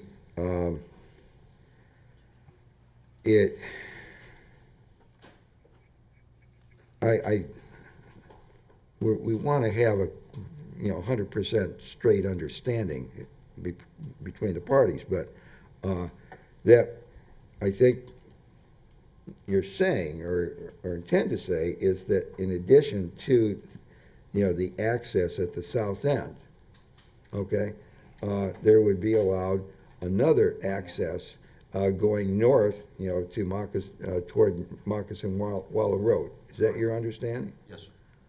Okay?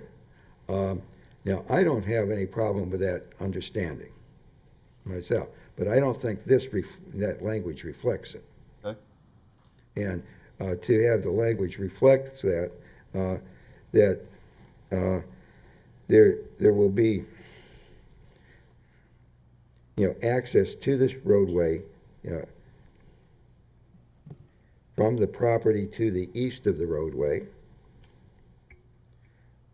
at the roadway south end, and in one other place to the roadway up to the Moccasin Wallow Road. Okay. So, Okay, now that's consistent with what you said before. Is that right? could you repeat that one more time? Okay, there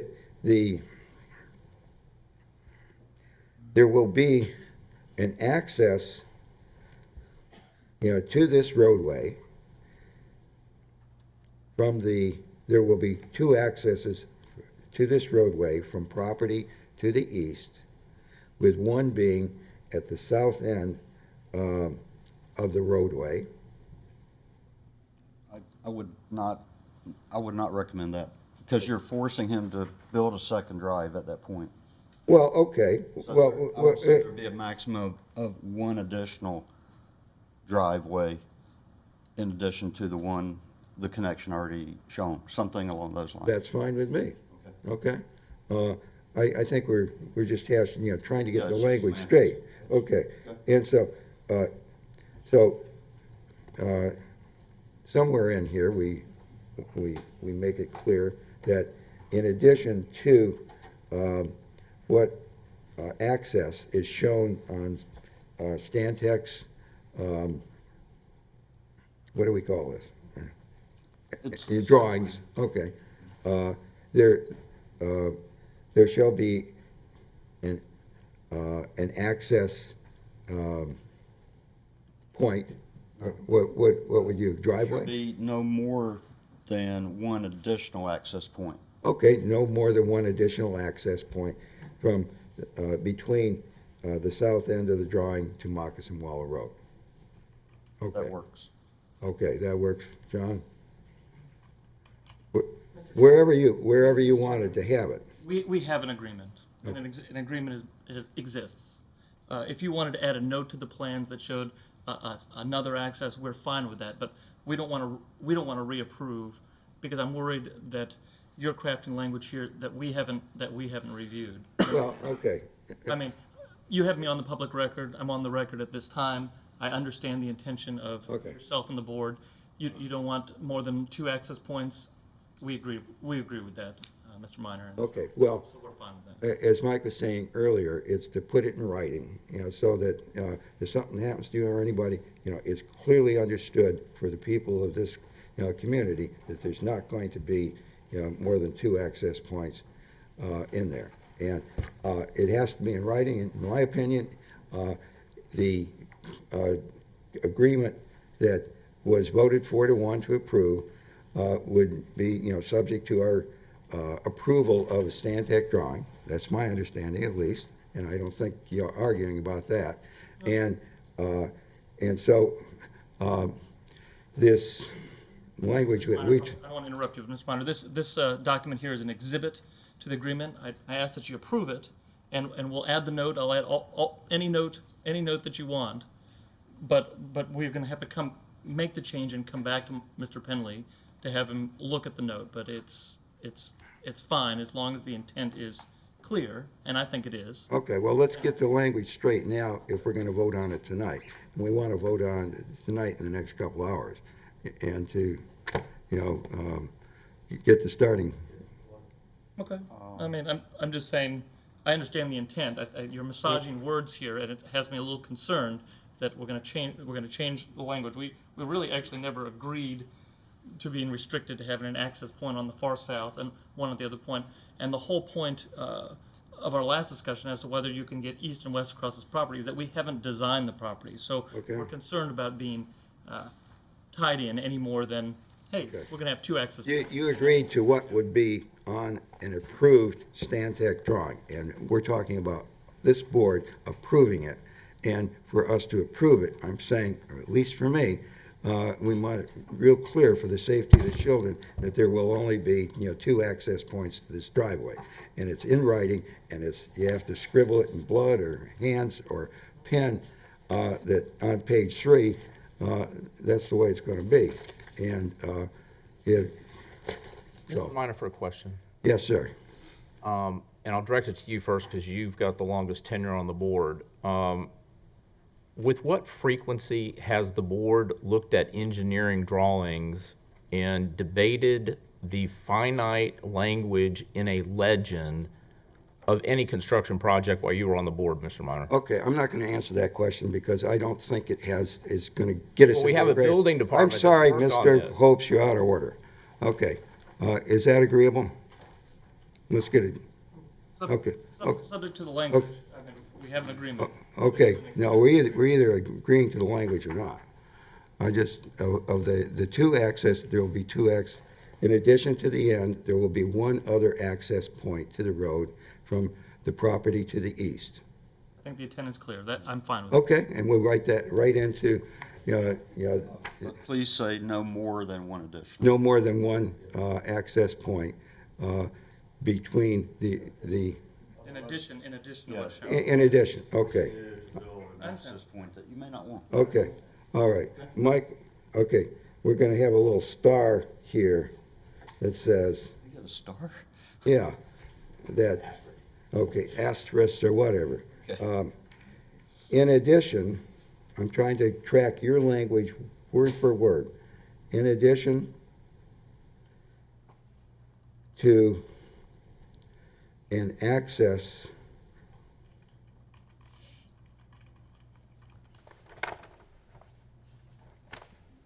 point, or what would you have? Access point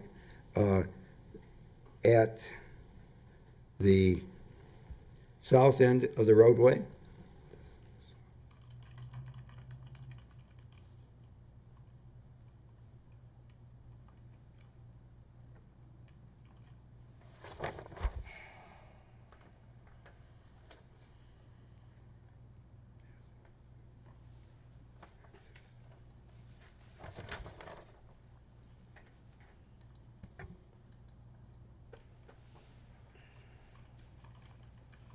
after the word access, can we put in the words from the property to the east? Yes. Okay.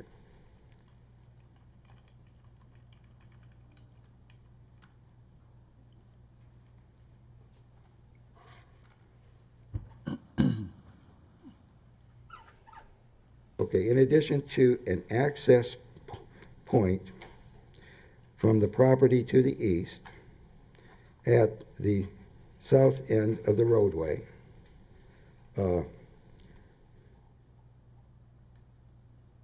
I think we use Neil to sort of take in the whole thing. In the agreement, it talks in terms for the whole company called Neil, okay?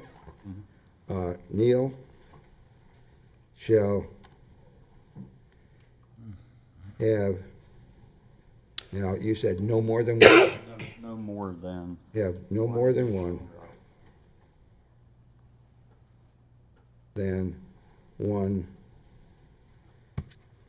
What do we call it, access point? You can call it access point, vehicular access point. Okay, vehicle, okay. Vehicular access. No more than one vehicular access point. To the east. Point. To the east.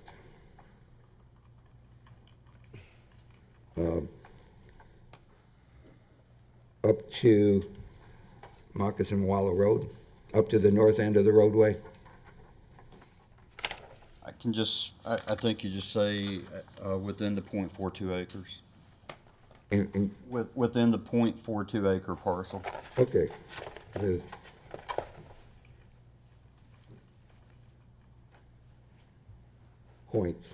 .42 acre parcel. Okay.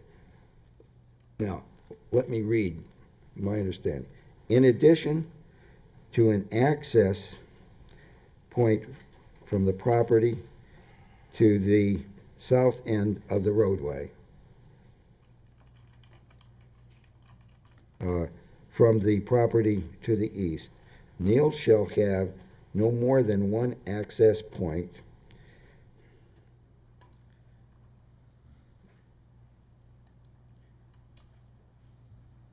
I think for vehicular traffic, I think we One wanted, yeah. additional access point. More than one additional access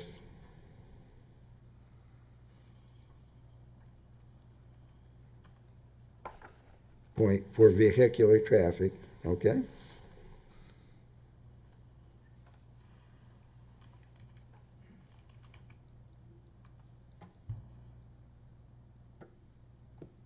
Okay, have no more than one additional point for vehicular traffic to the east